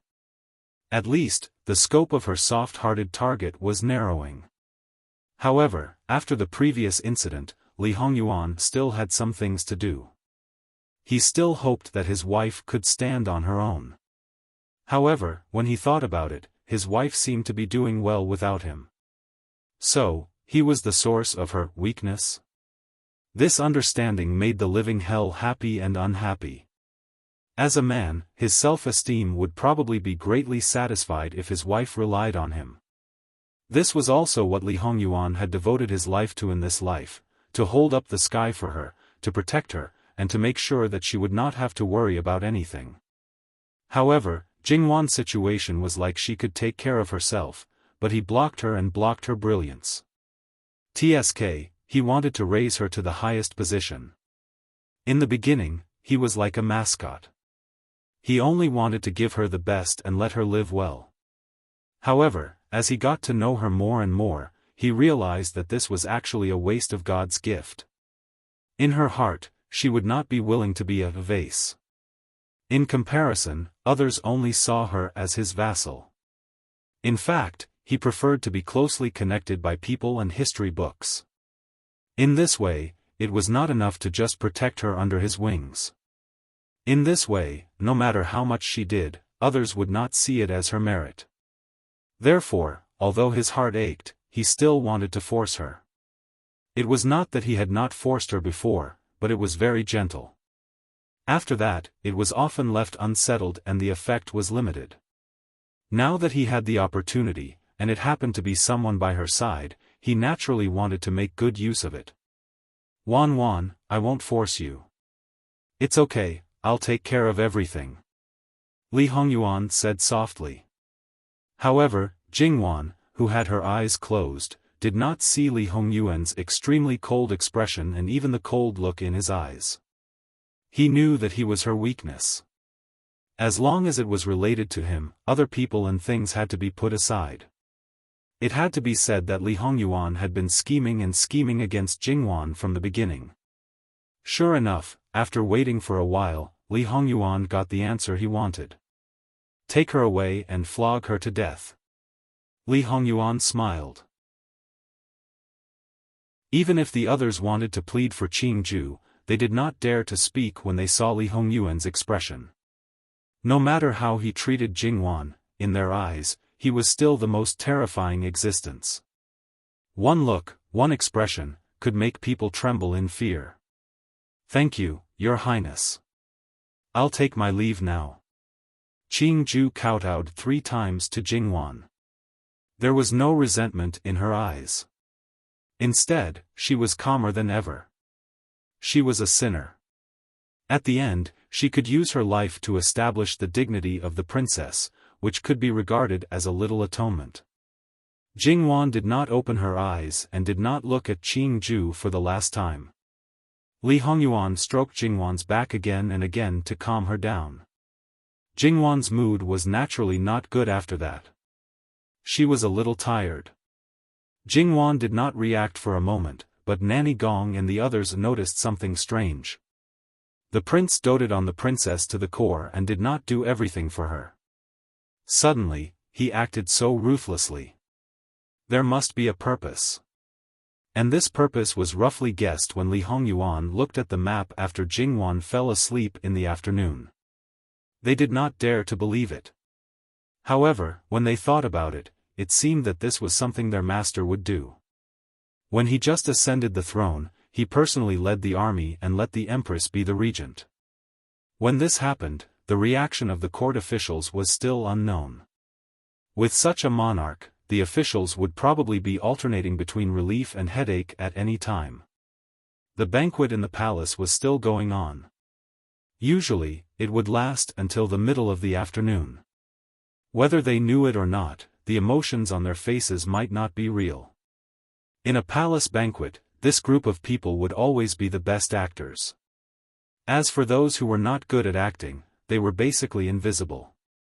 It was best for them to sit obediently and eat their own food.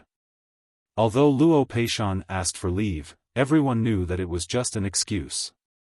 Therefore, he and Madame Luo still brought their son and daughter-in-law to the palace to pay a New Year's visit. No one felt that there was anything wrong with it. However, except for the eldest son and his daughter-in-law, no one else was brought.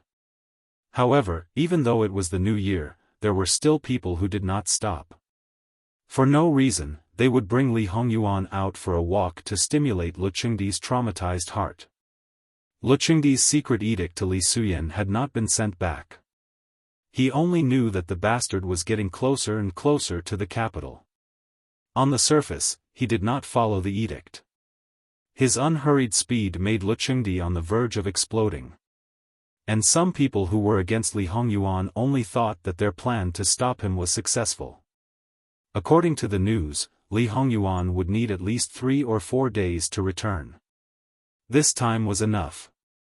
When the time came, they would set up an inescapable net. They did not believe that he would not die. Luchengdi was repeatedly stabbed in the back.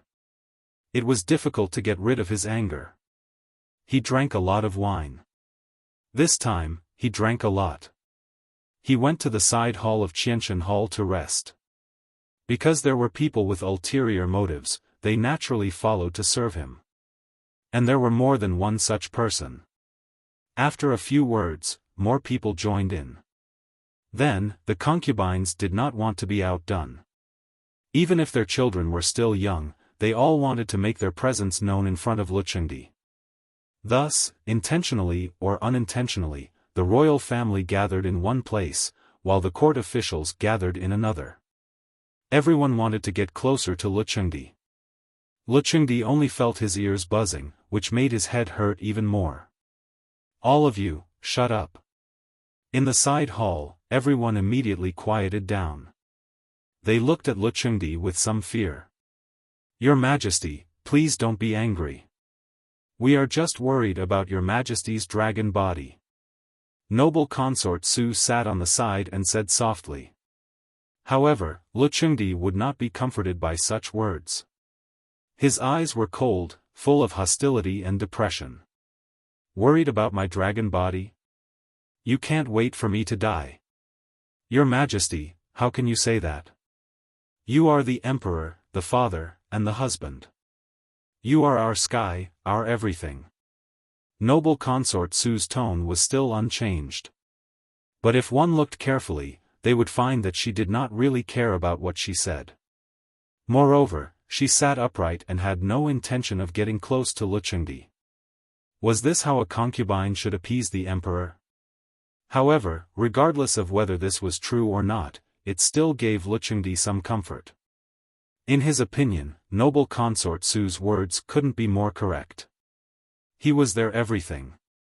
Whether he gave or took, it all depended on his words. "Well, all of you, get out.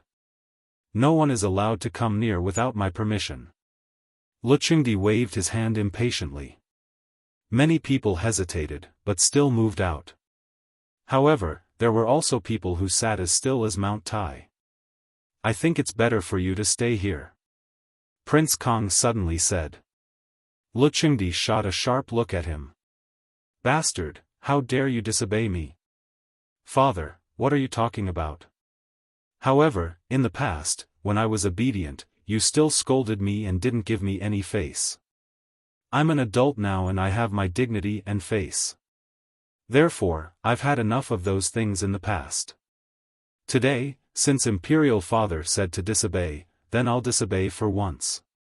Guards, following Prince Kang's loud shout, a group of Imperial guards rushed into the hall and surrounded everyone.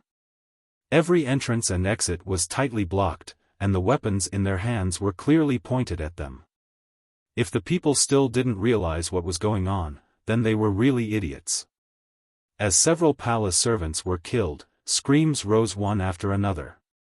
Everyone covered their heads and ran around.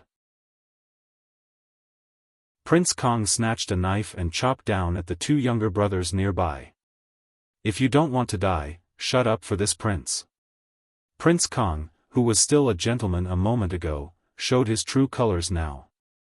Holding the bloody knife, his face was excited. It was a kind of excitement and trembling because he was about to get what he wanted.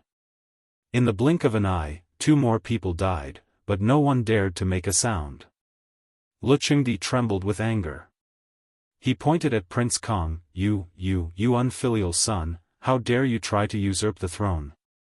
How dare you?" Prince Kong walked in with a knife and a twisted smile. "Listen to what father is saying. I have already done this. Why would I not dare?"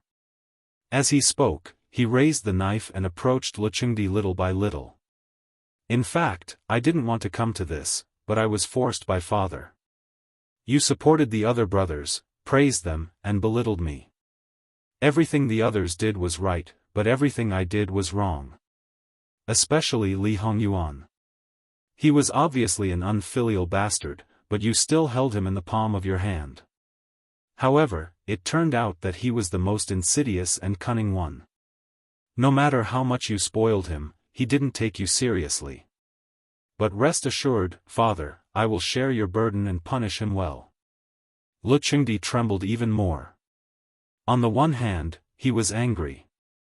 On the other hand, he was afraid. He subconsciously stepped back. Come, take this beast down for me. Yu Zhongqing, Prince Kong sneered, father, you are really old and confused. Take a good look. These people are the Imperial Guards. Do you know what the Imperial Guards mean? You know better than anyone what it means. In the past, when Prince Kong looked at Lu Chengdi, he was always in awe. Because of his words, all his emotions would be swayed. Now, looking at him, he was just so. Sure enough, the feeling of controlling the life and death of others was really pleasant, too pleasant. Impossible, absolutely impossible. Yu Zhongqing, where is he, where is he? Come in immediately to see me. Sure enough, a man came in from outside the gate. His posture was straight, his hand was holding a knife. His back was against the light, giving people a feeling of indomitable spirit. In the past, when facing Lu Chengdi, Yu Zhongqing always lowered his eyebrows and restrained his eyes. But now, he looked directly at him without avoiding. His eyes were also very calm. Your Majesty. Lu Chengdi suddenly found that Yu Zhongqing's betrayal made him angrier than his son forcing him to abdicate. Yu Zhongqing, I treated you well and gave you a heavy responsibility. Is this how you repay me? How dare you betray me? Father, why do you say such things? As the saying goes, fish seek water and grass to live, birds choose good trees to nest, good birds choose trees to nest, virtuous ministers choose masters to serve. Lord, you just thought that this son was more suitable for you. How can you say that I betrayed you? Lu Chengdi was full of hatred. His eyes looked like he wanted to cut Yu Zhongqing into pieces. However, Yu Zhongqing had already restrained his gaze. Prince Kong turned his knife and pointed at Lu Chengdi's chief eunuch, go get the blank imperial edict. That eunuch didn't dare to disobey and hurriedly left, followed by an imperial guard. You want to force me to write an imperial edict? Do you think the courtiers are stupid? Moreover, you have no virtue and no ability. You killed your brother and tried to kill your father. You still want to sit on the throne? Being derided by Lu Chengdi again, Prince Kang's eyes turned red. He raised his knife and slashed like a madman, shut up, you old thing, shut up for me. Chapter 582. One time, he waved it directly at Lu Chengdi. Although he didn't hurt him, the fear caused by the bloody blade passing through his eyes was unimaginable. Lu Chengdi was so scared that he was stiff all over and didn't dare to speak. After taking the thing, Prince Kong almost threw it in front of Lu Chengdi. Right.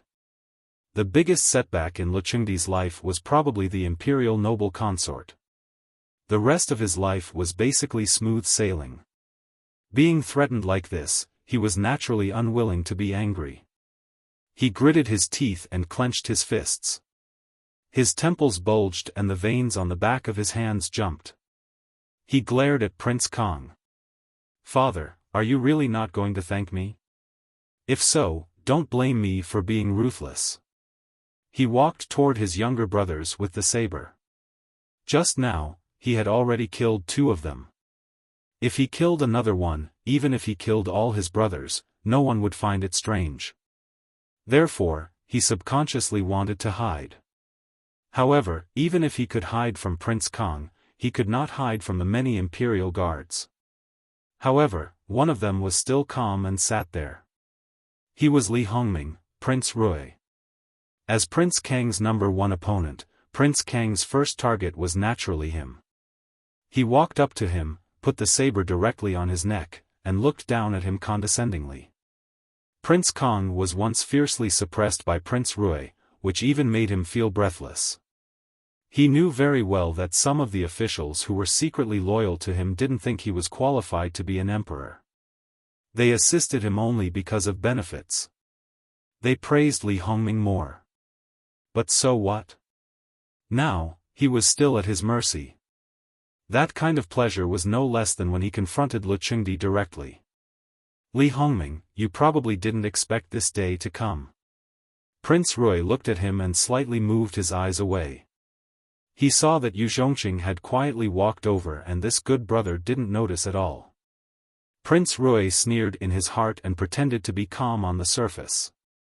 I really didn't expect this. There was something else you didn't expect. As the saying goes, the ruler is the leader of the officials, and the father is the leader of the children. You are the official and the son, but you are so rebellious. Even if you succeed today, what can you do?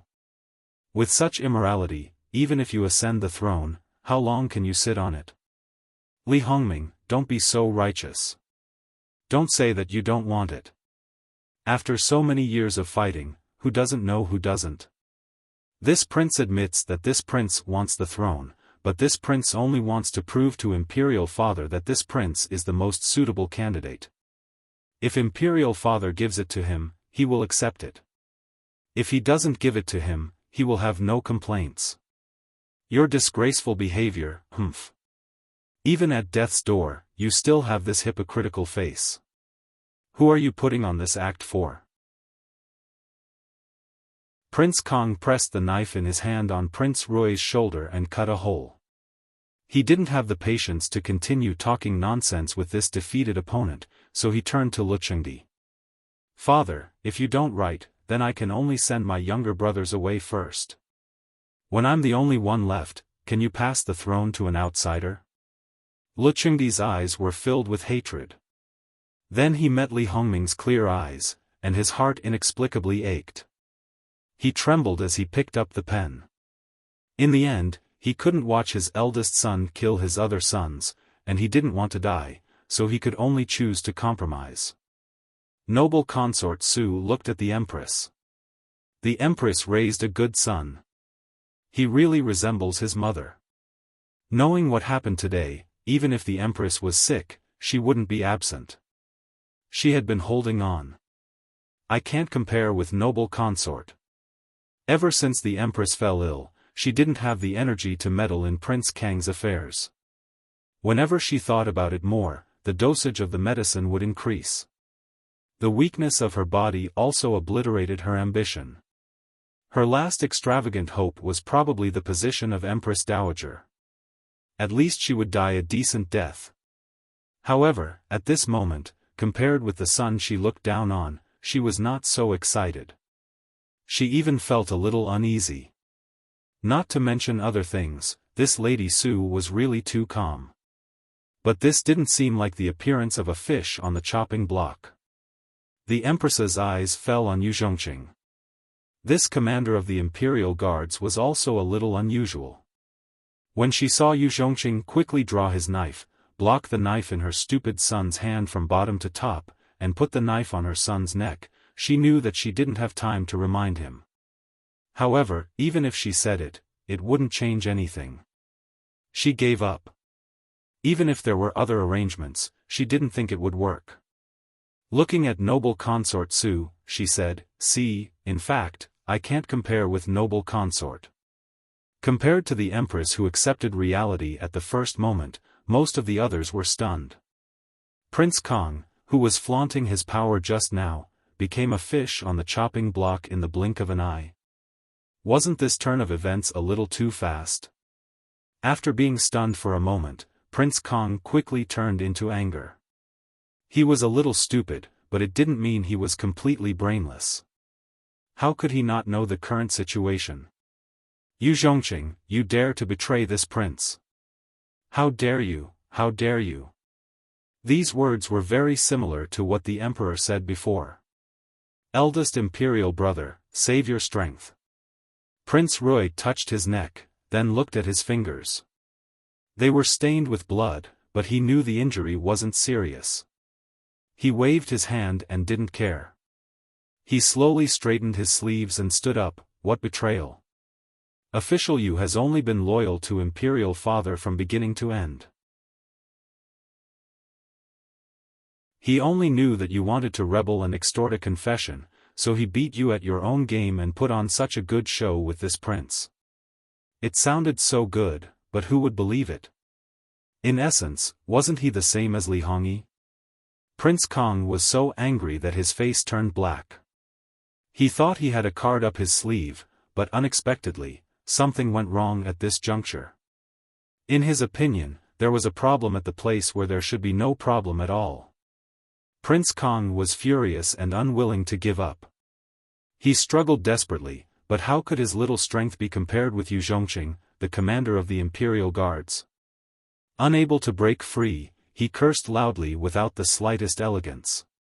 Seeing this, even the Empress repeatedly doubted whether her child had been swapped when he was born. Not only did he not resemble her at all, he was even worse than his father. Therefore, the Empress had already expected the final result. She had a similar feeling from the beginning when she was schemed against and fell ill. However, the Empress sneered in her heart. It was still unknown who would win in the end. In fact, everyone already knew who their real opponents were. Since they had all made their moves today, their goals were probably the same. Right now, Prince Rui had the upper hand. However, compared to Prince Kang's arrogance just now, he appeared much more graceful. However, no one would think highly of him. Prince Kang's brutality was on the surface, but his viciousness was in his bones. This kind of person was even more frightening. Li Hongming no longer paid attention to his elder brother. For some things, he no longer regarded him as an opponent. Such a person was really not worthy of his attention. If he won, he should look like a winner, instead of making people think he was a villain who was intoxicated with success. That would be a little ugly.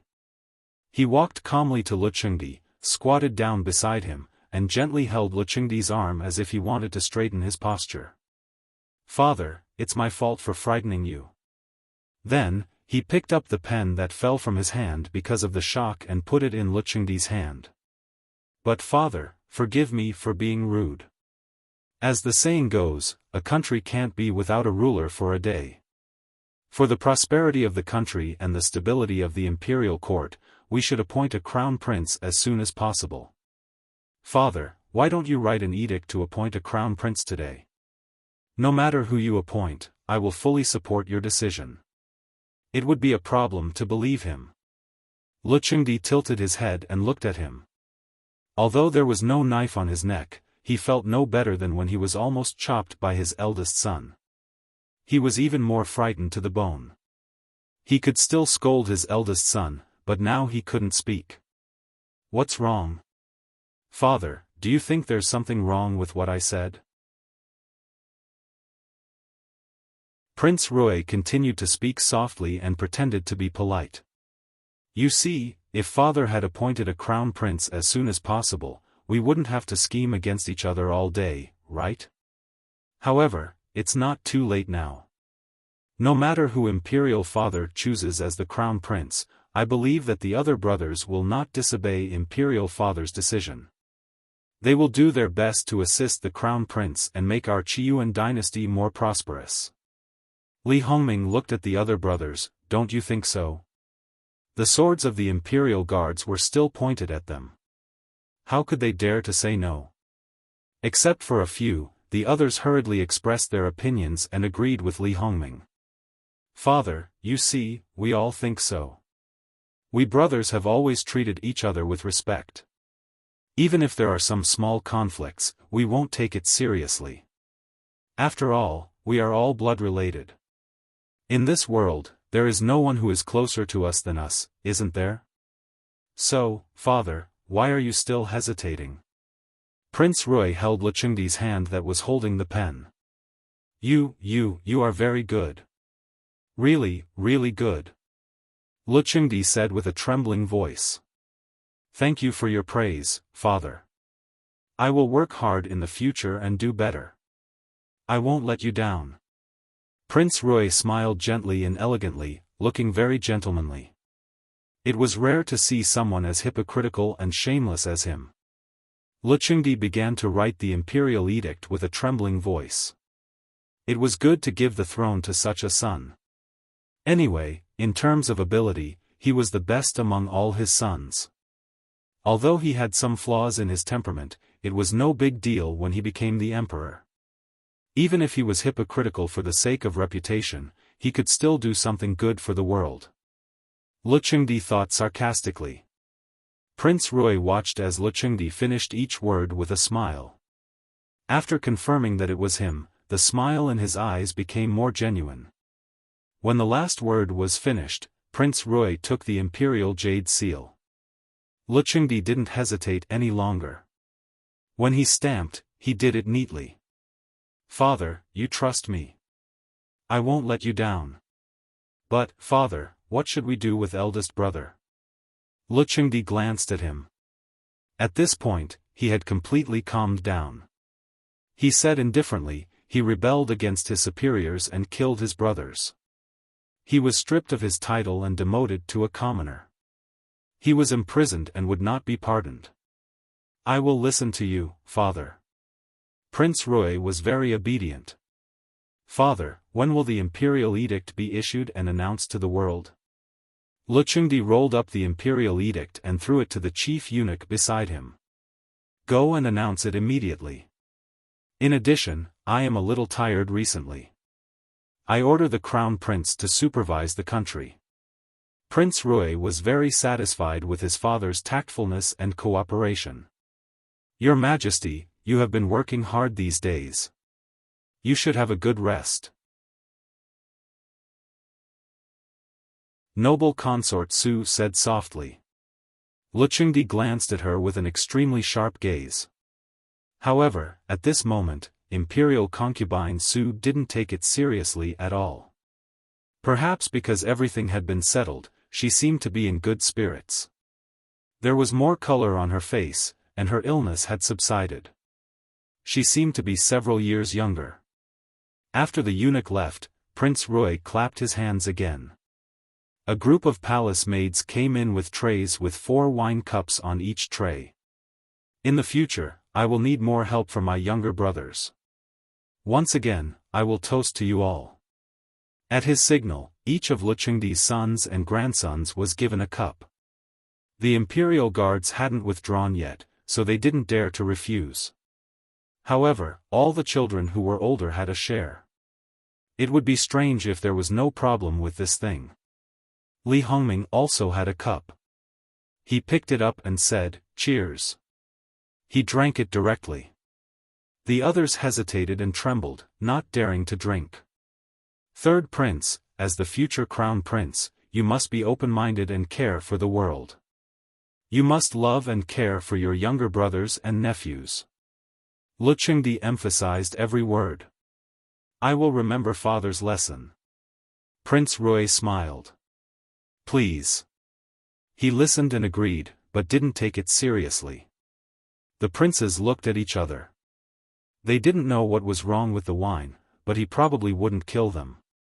"Bah, Li Hongming, don't pretend. Who knows what the hell this is? You want me to drink it? No way. Do you think you've won? To tell you the truth, Qin Tianming is my man." Shen Shuhan also made a move outside the palace. "Let's see which of the two of them is better." Seeing that Li Hongming's expression had finally changed, Prince Kong laughed heartily. Li Hongming didn't expect this, but he calmed down quickly. "The left commander-in-chief was bewitched by you. That's why he was confused and made a mistake. Considering that he made a lot of contributions to Qi Yuan in the past, I believe father will be lenient and explain it to him. I believe the left commander-in-chief will repent and be saved." Prince Kang's laughter stopped abruptly. The winner of the battle between them had been decided. Qin Tianming was not a fool. If he knew the news here in time, he would not continue to act according to the plan. Li Hongming, you're really good at scheming. Don't waste time. Drink it. Otherwise, if we don't deal with the matter outside, Qin Tianming will lead his men to besiege the mansions of the princes and officials and hurt the people in them. That's not good, Li Hongming continued to say gently. It was a threat. It was a hidden threat. If they didn't obey, they would be implicated. Moreover, if they didn't stop Qin Tianming in time, all the blame would be put on them. It was vicious. Therefore, they could only bite the bullet and drink it one by one. Those who didn't want to drink were forced to drink it. Lu Chengdi looked at him helplessly. What on earth did you give them? It's just a medicine for the extinction of descendants. Don't worry, father. It won't harm their bodies. Lu Chengdi suddenly looked at him. His suppressed anger boiled again. Extinction of descendants, extinction of descendants, extinction of descendants. He had never thought that his son could be so insidious. Yes, he didn't kill anyone, but this move also prevented future troubles. Without descendants, how could he fight for the throne? No officials would help him. His goal was achieved, and his reputation was saved. Good, good, good. Lu Chengdi had to admit that he had underestimated him before. In that case, I hope you can give birth to a son as soon as possible. Otherwise, you won't be able to find a candidate to adopt your son. Or do you mean that your painstaking plan will help other people in the clan in the end? As long as it's the Li royal family, you won't let down your ancestors. Lu Chengdi sneered. Lu Chengdi's words inadvertently stepped on Li Hongming's sore spot. However, this kind of thing couldn't be exposed, otherwise, he would lose face. Father, you're only half right. A voice that everyone couldn't be more familiar with came from the door. Everyone turned to look at him in unison. Li Hongyuan walked in against the light. He was wearing a black robe, which made him look like a deity descending to the mortal world. He was handsome beyond compare. He walked in unhurriedly. Every step he took seemed to be measured with a ruler. Li Hongming was so shocked that he almost jumped up. When did you come back? Li Hongyuan smiled. It's such a wonderful show. Wouldn't it be a pity if I didn't come back and missed it? There were more than one or two people who were as shocked as Li Hongming. Lu Chengdi was no better. Imperial father probably doesn't know, but this son that you just made the crown prince has already been infected with the sterilization powder. Madame Lu being able to conceive a third child is already a great fortune. If you want him to give you an imperial grandson, I'm afraid it won't be easy. Li Hongyuan, don't talk nonsense. Li Hongming was furious that his wound was exposed so easily. Li Hongyuan glanced at him lightly and declined to comment. Speaking of which, I have to thank third imperial brother. Everything that should be dealt with has been dealt with cleanly, saving me the trouble of having to do it myself. Bastard, you're really ambitious. I used to love and trust you so much. Lu Chengdi said angrily. Trust? Love? Who cares? Li Hongyuan said indifferently, not taking Lu Chengdi seriously at all. To me, if it weren't for the fact that you still have some use, do you think you could have survived until now? His words were even more impolite. Lu Chengdi was so angry that he was panting, and his voice was like a bellows. Li Hongyuan, how dare you be so rebellious? Lord, you, kill him. Father won't say anything even if you execute him on the spot. Li Hongming didn't care about his reputation now. If Li Hongyuan didn't die, he would definitely be a big trouble. Yu Zhongqing directly let go of Prince Kong and walked to Li Hongyuan with his saber. When everyone thought that the two would fight immediately, Yu Zhongqing sheathed his saber. Greetings, Your Highness. Li Hongyuan casually waved his hand, and Yu Zhongqing walked behind him. The position where he stood was exactly the same as the position where he stood behind Lu Chengdi. It was a very defensive posture. Li Hongming's vision turned black. They all miscalculated. Li Hongyuan, this person hid much deeper than they expected. Li Hongyuan, do you think you can become the right commander, right commander? Before he could finish speaking, another person came in from behind Li Hongyuan. With a little curiosity, he walked to the front and casually threw the thing in his hand forward. When it landed, the black cloth outside scattered, and a bloody head rolled out. Who else could it be but the commander-in-chief of the right? Right, commander? You can't fight. You couldn't even take 3 moves from me. He Zhihai frowned. He was very doubtful that such a person could be a commander. Li Hongming's mind was blown. There were only 2 words left. It was over. This time, it was completely over. Although he still had the former way as his trump card, if he couldn't take this step, the former way card was equivalent to a useless card. The shocking effect of this head was definitely much stronger than when Prince Kong killed his own brother. After all, he was just a child. Was he the same as a general with military power? Absolutely not. Even Luchengdi's scalp was numb. In terms of ferocity, no one could compare with the living king of hell. Li Hongyuan didn't even blink. I thought you would directly take the throne. In the end, I underestimated you. If you want to force the abdication, then so be it. You still want to have a good reputation. If the plan had succeeded, it would have been a good idea. Unfortunately, it's not bad. This way, it's not bad. It saves a lot of trouble. Prince Kong planned to force the abdication by force. In order to gain the recognition of the officials, besides capturing them, he also needed to control their families. Prince Rui planned to let Shen Shuhan save people so that the officials would be grateful. He would become the crown prince and let the officials protect him step by step. Even if there were still many remnants of Li Hongyi, they wouldn't be a destructive threat to him. In this way, the restrictions of the former way would be reduced. However, Qin Tianming was Li Hongyuan's man. Naturally, he wouldn't act according to Li Hongyi's plan. Instead, he guarded against Shen Shuhan. Coincidentally, neither side touched the officials' houses. The 2 sides directly fought. Unfortunately, it was ruined by a bastard like you. Wait, Li Hongming thought of something. Li Hongyuan, Imperial Father's imperial edict to appoint me as the crown prince has already been issued. Moreover, don't forget that you're a devil. How can the officials agree to let you ascend the throne? Li Hongming became excited. He felt that he had grasped the opportunity to win. Li Hongyuan's lips curled into a mocking smile. Bring him in. Thus, the eunuch who had just gone out to announce the edict was dragged in like a little chick and thrown to the ground. Then, a bright yellow edict was handed to Li Hongyuan.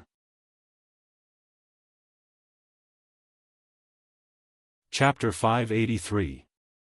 The imperial edict now represented the demonstration and symbol of Luchengdi's power. Li Hongyuan's stomp on it was undoubtedly a trampling and contempt of his power, a provocation and humiliation to his supreme authority. For Luchengdi, this was even more unbearable and infuriating than the threats made by Prince Kong and Prince Rui in the open and in the dark. Li Hongyuan. He roared furiously. Don't be so loud. I'm not deaf. Li Hongyuan said disdainfully, save some words. I've been tired of hearing them for a long time. You can't come up with anything new. And don't accuse me of those crimes. Standing here is the best proof. What's wrong with the title? He laughed carelessly. I didn't take reputation seriously before, and I won't take it seriously in the future. If I want something, I must get it. It doesn't matter whether you give it to me or not. Whoever has the ability to take me down, just do it. If he does, I'll praise him for his ability. It was because of his indifferent attitude that he seemed invulnerable. You couldn't do anything to him. Seeing that Luchengdi was about to die of anger, Li Hongyuan's eyes fell on Li Hongming. Devil? The important officials are still in the main hall. Why don't we go there now and talk about it? Let's see if they will try their best to stop us. After that, Li Hongyuan waved his sleeves, turned around, and went out. The rest, including Lu Chengdi, were all driven out to the main hall. Did they want to stay put? He Zhihai was a real killer. He had killed the important officials in the imperial court for Li Hongyuan's promotion. He really didn't care about killing a few more. Except for Lu Chengdi, there was no one he didn't dare to kill. Well, Lu Chengdi was Li Hongyuan's father. To be honest, it was not that he didn't dare to kill him. But after all, he was Li Hongyuan's father. Therefore, when He Zhihai grinned and held the knife to cut Prince Rui's arms, legs, and neck, no one dared to hesitate. Although they were staggering, only a few of them could maintain their composure. Emperor Lu Chengdi, the Empress, and the imperial concubine needed someone to support them. Their shoulders were drooping and they were trembling. This seemed to be a sign of their fate. In the main hall of the Thousand Years Hall, it was also very quiet. Although the imperial guards did not enter, they were heavily guarded. Even if they did not know the situation next door, they could more or less guess what was going on. Especially since the two martial governors had left midway and had not returned. But those who wanted to go out were all blocked back, waiting anxiously. The people at the door receded like the tide. The people in the hall got up and then saw Jin Qinhuang striding in. How many people sucked in a breath of cold air, their legs and stomachs couldn't help but tremble. Regardless of when he came back, just by looking at this posture, it made people feel bad. As expected, people came in one after another. Regardless of whether they were high-spirited or elegant, they were either dispirited or full of resentment at this time. For a moment, it was so quiet that one could hear a pin drop. Li Hongyuan stood in the middle, looking at the position of the throne. In the end, he did not directly walk up. It was not because he still had some scruples, but because he disliked that seat. After a moment, he turned a small circle and with a smile that was not a smile, he seemed to sweep his eyes over everyone. Darren, I'm afraid that you still don't know what happened. It doesn't matter. Yu Zhongqing, tell us what you know first. He Zhihai, tell us what happened outside the palace. Yu Zhongqing responded with a grunt. He started from when Prince Rui tried to recruit him, to when Prince Kong came knocking on his door, and then Prince Rui asked him to cooperate with Prince Kong to beat him at his own game and take down Prince Kong so that he could rightfully take the throne. After that, he narrated everything that happened in the side chamber in full detail, without any personal feelings. After he finished speaking, He Zhihai stood up again, and eloquently recounted Shen Shuhan's defeat. Obviously, these two people's positions were very clear. Yu Zhongqing was alone, so it was fine. However, He Zhihai's position represented the position of the He family at this moment. Unless the He family immediately stood out to sever their relationship with He Zhihai, it was a pity that his parents and grandmother were all present. No one stood out, which meant that they tacitly approved of He Zhihai's actions. And the position of the He family was the position of the Northeast Army. The imperial edict that still had Li Hongyuan's footprints was also brought over and thrown on the ground not far from Li Hongyuan. Li Hongming said that he was the crown prince wisely conferred by imperial father. He is the legitimate heir. Everyone, tell me, do you recognize this imperial edict or not? Li Hongyuan still spoke in a casual tone. However, no one who heard this felt relaxed. I recognize it. Before anyone else could speak, Lu Chengdi spoke up coldly. Many people gasped. Looking at the actions of the living king of hell, he didn't take anyone seriously at all. Your Majesty, are you worried that your third son won't die quickly enough? Prince Rui was first agitated, then he couldn't stop his blood from turning cold. Evil creature, I'm telling you, I will give the throne to anyone but you. If you want to sit on that throne, I will definitely not recognize or agree to it. If you have the ability, kill everyone here. Imperial father's bones have hardened. However, didn't you hear what I said in the side hall? To put it bluntly, what's the point of killing them all? There are tens of millions of people in Qi Yuan. What's the point of killing them all? Also, don't talk to me about killing, karma, and going against the heavens. Even if everyone in the world dies, I won't even blink. Do you understand? Li Hongyuan smiled. He was still as magnificent as ever. However, even those who were loyal to him were terrified when they heard this. And no one would doubt the truth of his words. Although they already knew that Prince Jin's temperament was not good, he was ruthless and unpredictable, but they didn't expect him to be so cold-blooded.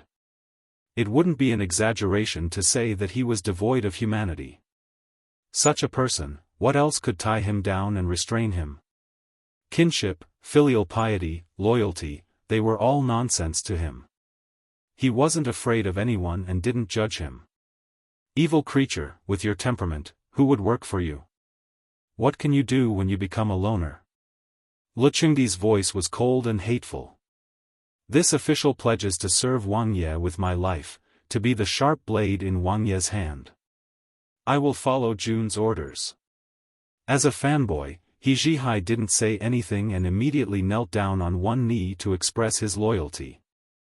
Looking at that attitude, he really hated that he couldn't sacrifice his life for Li Hongyuan and wouldn't hesitate to kill everyone in the world. Luchengdi's words of alienation didn't have half an effect before it was torn apart by He Zhihai. Then, among the officials, there were people who looked at He Zhenwei and secretly said, "This old thing, a military general, a boorish man." His son was a muddle-headed person, but unexpectedly, his flattering skill was first class. This official is willing to follow Wang Ye's orders. I will follow Jun's orders. Yu Zhongqing was the second to express his stance. This official is willing to follow Wang Ye's orders. I will follow Jun's orders. Qin Tianming came in with a group of people. The sound of armor was very loud. The Northeast Army is willing to follow Wang Ye's orders. I will follow Jun's orders. At this time, He Zhenwei also walked out from his seat and knelt in front of Li Hongyuan. If Luchengdi still had a little hope before and wanted to use the officials to suppress Li Hongyuan, at this time, he only felt his brain buzzing and retreated a few steps. If he wasn't supported by someone, he probably would have fallen to the ground. In fact, it didn't matter whether the civil officials expressed their stance or not. Now, these people, the whole capital and the surrounding large areas were completely in his hands. If he really wanted to carry out a bloodbath, the others were just lambs waiting to be slaughtered. Li Hongyuan looked at Luchengdi with a faint smile. As he said, what he wanted was not a matter of whether others gave it or not. You can't be the emperor. You are a devil, a devil. You will bring misfortune to Qi Yuan. Luchengdi seemed to be holding on to his last breath and still refused. After all, only a few people knew about this. Luchengdi's public outburst caused a commotion. However, in reality, the impact was not as great as imagined. After all, he had already said that everyone in the world would die. If things did not go as he wished, then the bloody storm he would stir up would not be as simple as not being ominous. Li Hongyuan didn't even bother to argue at this time. It was very boring. Instead, his gaze fell on Li Hongming. Li Hongming, are you still thinking about how to escape? You have the guts to force the emperor to abdicate. Is it because the former Wei is gathering its troops and preparing to attack Qi Yuan? How many benefits did you promise to the former Wei when you colluded with them? It should be no less than 3 counties, right? When these words came out, everyone uniformly looked towards Prince Rui. One had to know that Qi Yuan and the former Wei were mortal enemies. Even if it was the peacemaking faction, when facing the former Wei, there was absolutely no reason to shrink back. Colluding with the former Wei, that was absolutely intolerable. Li Hongming felt as if he was about to be cut into pieces by someone's eyes. The clothes on his back were quickly soaked with sweat in the middle of winter. Li Hongyuan, you're slandering me. Li Hongyuan scoffed lightly, his gaze turning, landing on Lord Su, the Minister of Rites, as a member of the imperial family of the former Wei, coming to Qiyuan to climb up and go through hardships. It has been hard on you. The Minister of Rites was originally very calm. Even if Prince Rui was defeated, he believed that Prince Rui would not betray him. Because whether he could make a comeback in the future depended on himself. However, he didn't expect that his old background would be exposed. However, with his strong self-control, he didn't show any emotions that he shouldn't have. At first, he was stunned. Then, he panicked and felt wronged. Your Highness, what are you saying? Your Highness, this official. You don't need to act. For me, there is no need for evidence. Your Highness, I have evidence to prove that Prince Rui colluded with the former Wei and committed treason. Princess Lu took this opportunity to stand up without hesitation.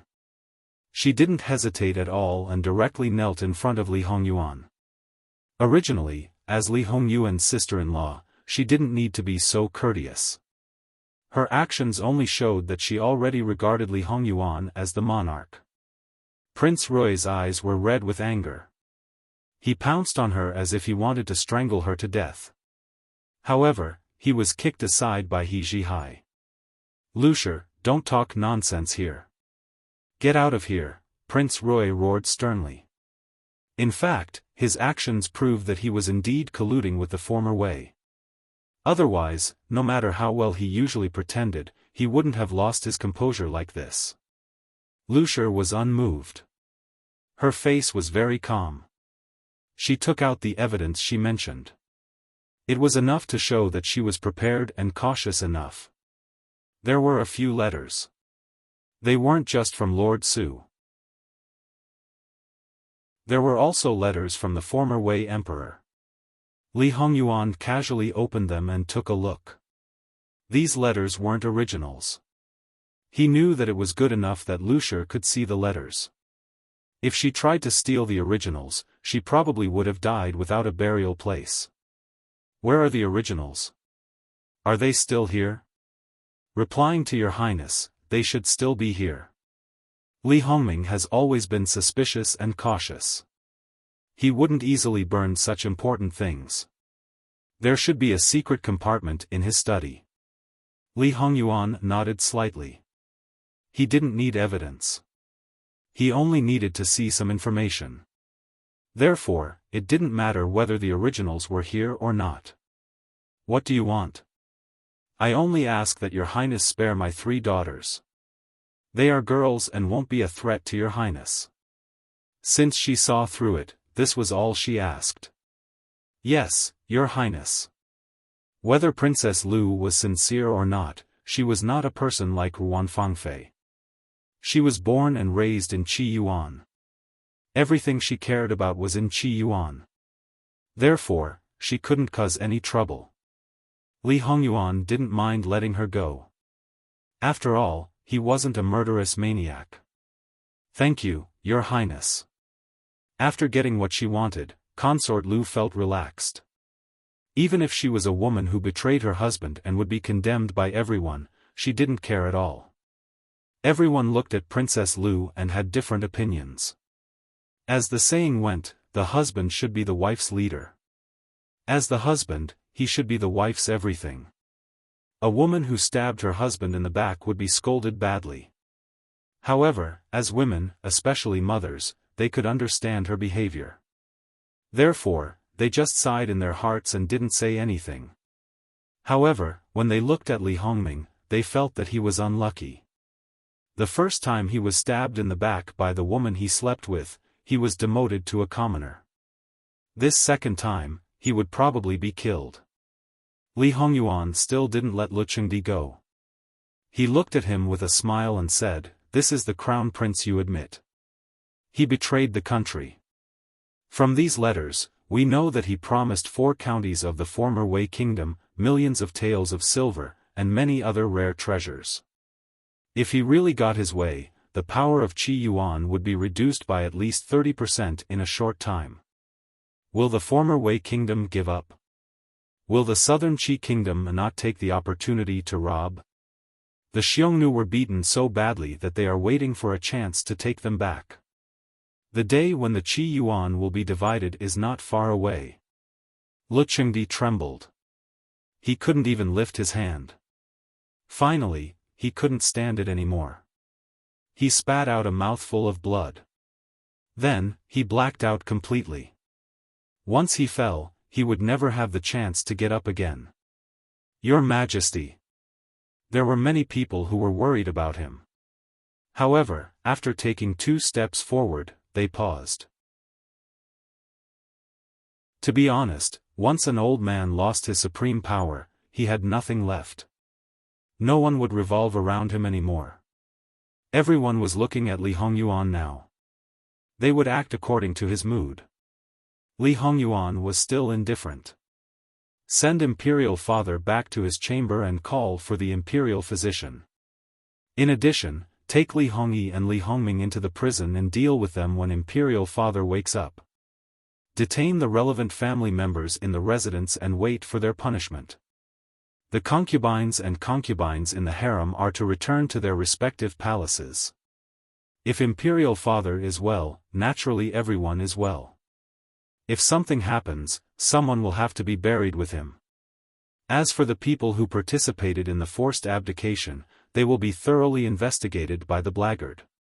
After that, Li Hongyuan flung his sleeves and left. The remaining people looked at each other. That was it? The 99 steps had already been taken. There was only 1 step left. Was he stuck here? At least finish it all in one go. It was the handover of the throne. Just write an imperial edict and stamp it with the imperial seal. How simple was that? Why didn't you carry out the high-pressure policy to the end? At least let those who had other thoughts succumb to your abuse of power. You didn't have any intention at all. Were you forcing those imperial censors to jump out and oppose? If they didn't jump out, they would be disloyal to their duties. How could they endure without an excuse? Quick, who could stop the King of Hell? With his character, if he continued to cause trouble, many people would die. Yuan, don't go. Don't go. Imperial concubine Su suddenly rushed out and fell at Li Hongyuan's feet. She grabbed his clothes. For the sake of our mother-son relationship, can you spare Imperial concubine mother? Imperial concubine mother loves you. Really, do you believe Imperial concubine mother? Yuan. Li Hongyuan lowered his head and looked at her. He didn't kick her away, but his eyes were a little cold. Imperial concubine Su swallowed. From the first time they officially fell out, she knew that this adopted son was extraordinary. However, she never thought that he was extraordinary to this extent. Just one look was enough to make people feel fear from the bottom of their hearts. Even if Imperial concubine mother has wronged you, even if my words don't mean what I say, I still raised you and gave you the best of everything. Even if you don't give Imperial concubine mother's face, Imperial concubine mother won't ask for much. Just leave Imperial concubine mother's dignity. Anyway, Imperial concubine mother won't live for long. Li Hongyuan half squatted. Even if in your heart, you only want your own son to sit on the throne. In fact, I can forgive you. I once thought of sitting on the throne and letting you enjoy the glory. Imperial concubine Su's eyes flashed with hope. Li Hongyuan smiled. Seriously, he had smiled a little too many times in front of outsiders today. However, I gave you a chance, but you didn't take it. When I was 10 years old, you gave me a slow-acting poison to destroy the foundation of my body. Once a month, for 3 consecutive years. If you hesitated once and stopped once, would have left you some glory. However, do you still remember your performance at that time? You spoke gently and asked about my well-being. Even Imperial concubine mother, who is related by blood, can't be compared to you. In fact, I'm quite curious. How did you do it? Imperial concubine Su's expression froze on her face. It was like a bolt from the blue. You know all about it? I know. I knew from the first time you did it. If I didn't know, wouldn't you have succeeded? Not only do I know this, but I also know that you gave me the sterilization powder when I was 13 years old. It's a pity that you still didn't succeed. Perhaps you thought that it was just a coincidence that Wang got pregnant. After all, the sterilization powder has a very small chance of getting pregnant. It's just like how your daughter-in-law got pregnant for the third time after your son was poisoned with the sterilization powder. However, it's a pity that Wan's pregnancy wasn't a coincidence. The reason why she didn't get pregnant before was because her body wasn't fully developed and the situation wasn't stable, so she used contraception. You women have nothing better to do but use this to attack her. It makes me very unhappy. Li Hongyuan's words were particularly gentle at this moment. However, not only Imperial concubine Su, but Jingwan's sisters-in-law also kept quiet out of fear. They regretted it so much that their intestines turned green. They shrank back, afraid that Li Hongyuan would turn around and settle the score with them. Li Hongyuan stood up and kicked Imperial concubine Su away. Madam Su, don't worry. You won't die so easily. After all, to reach this step today, your contribution is very big. In his previous life, he really did want to assist Li Hongming in ascending the throne. Unfortunately, it was all ruined by this woman, making him suffer enough and fall down. The only good thing was that without those experiences, he probably wouldn't have known Jingwan and he probably wouldn't have stood up again. However, these people also deprived him of his final spiritual sustenance. When Imperial concubine Su heard this, she wanted to ask for a quick death. Look after her. If she dies, all of you will be buried with her. Li Hongyuan said to Lu Chengdi's chief eunuch. At this time, what else did they dare to do? They naturally hurriedly agreed and then stared unwaveringly at Imperial concubine Su. However, everyone's understanding of Imperial concubine Su went up a level. Truly, one may know a person's face but not their heart. Her kindness to Jin Qinhuang was recognized both inside and outside the palace, but she was so ruthless behind his back. However, it seemed that Jin Qinhuang was even more terrifying. 10 years old, he didn't know anything, but he avoided all harm under the eyes of Imperial concubine Su's people. Was he still human? He was simply an evildoer. Well, to a certain extent, Li Hongyuan was indeed an evildoer. However, in the end, they still overestimated him. In the end, he was only a human, not a god. In his previous life, he was a real child. How could he escape Imperial concubine Su's schemes? It was because he didn't escape that later, even if he ascended the throne and gathered the world's famous doctors and the best medicine, he still couldn't live for more than a few years. He was indeed the final winner, but he also suffered too much and lost too much. Li Hongyuan left the palace in a carefree manner, but the rest of the people were not so relaxed. However, as Jingwan's grandmother, old Madame Luo took the lead at this time, the palace is in chaos. We should leave the palace and return to the Fu now. There will be a plan for what to do next. Many people agreed, especially those women with titles. They had suffered quite a bit of shock, so it was best to leave first. However, when they entered the palace, each and every one of them was estranged from the Luo family. At this time, they all unconsciously gathered around old Madame Luo. They didn't even care about their face and held old Madame Luo from head to toe. Especially those who didn't leave any manners and offended the Luo family, now they were so careful that they almost slapped themselves. Old Madame Luo really didn't have any interest in these people. She waved her hand and ignored them. You're tuning into the Dreamy Chapters YouTube channel.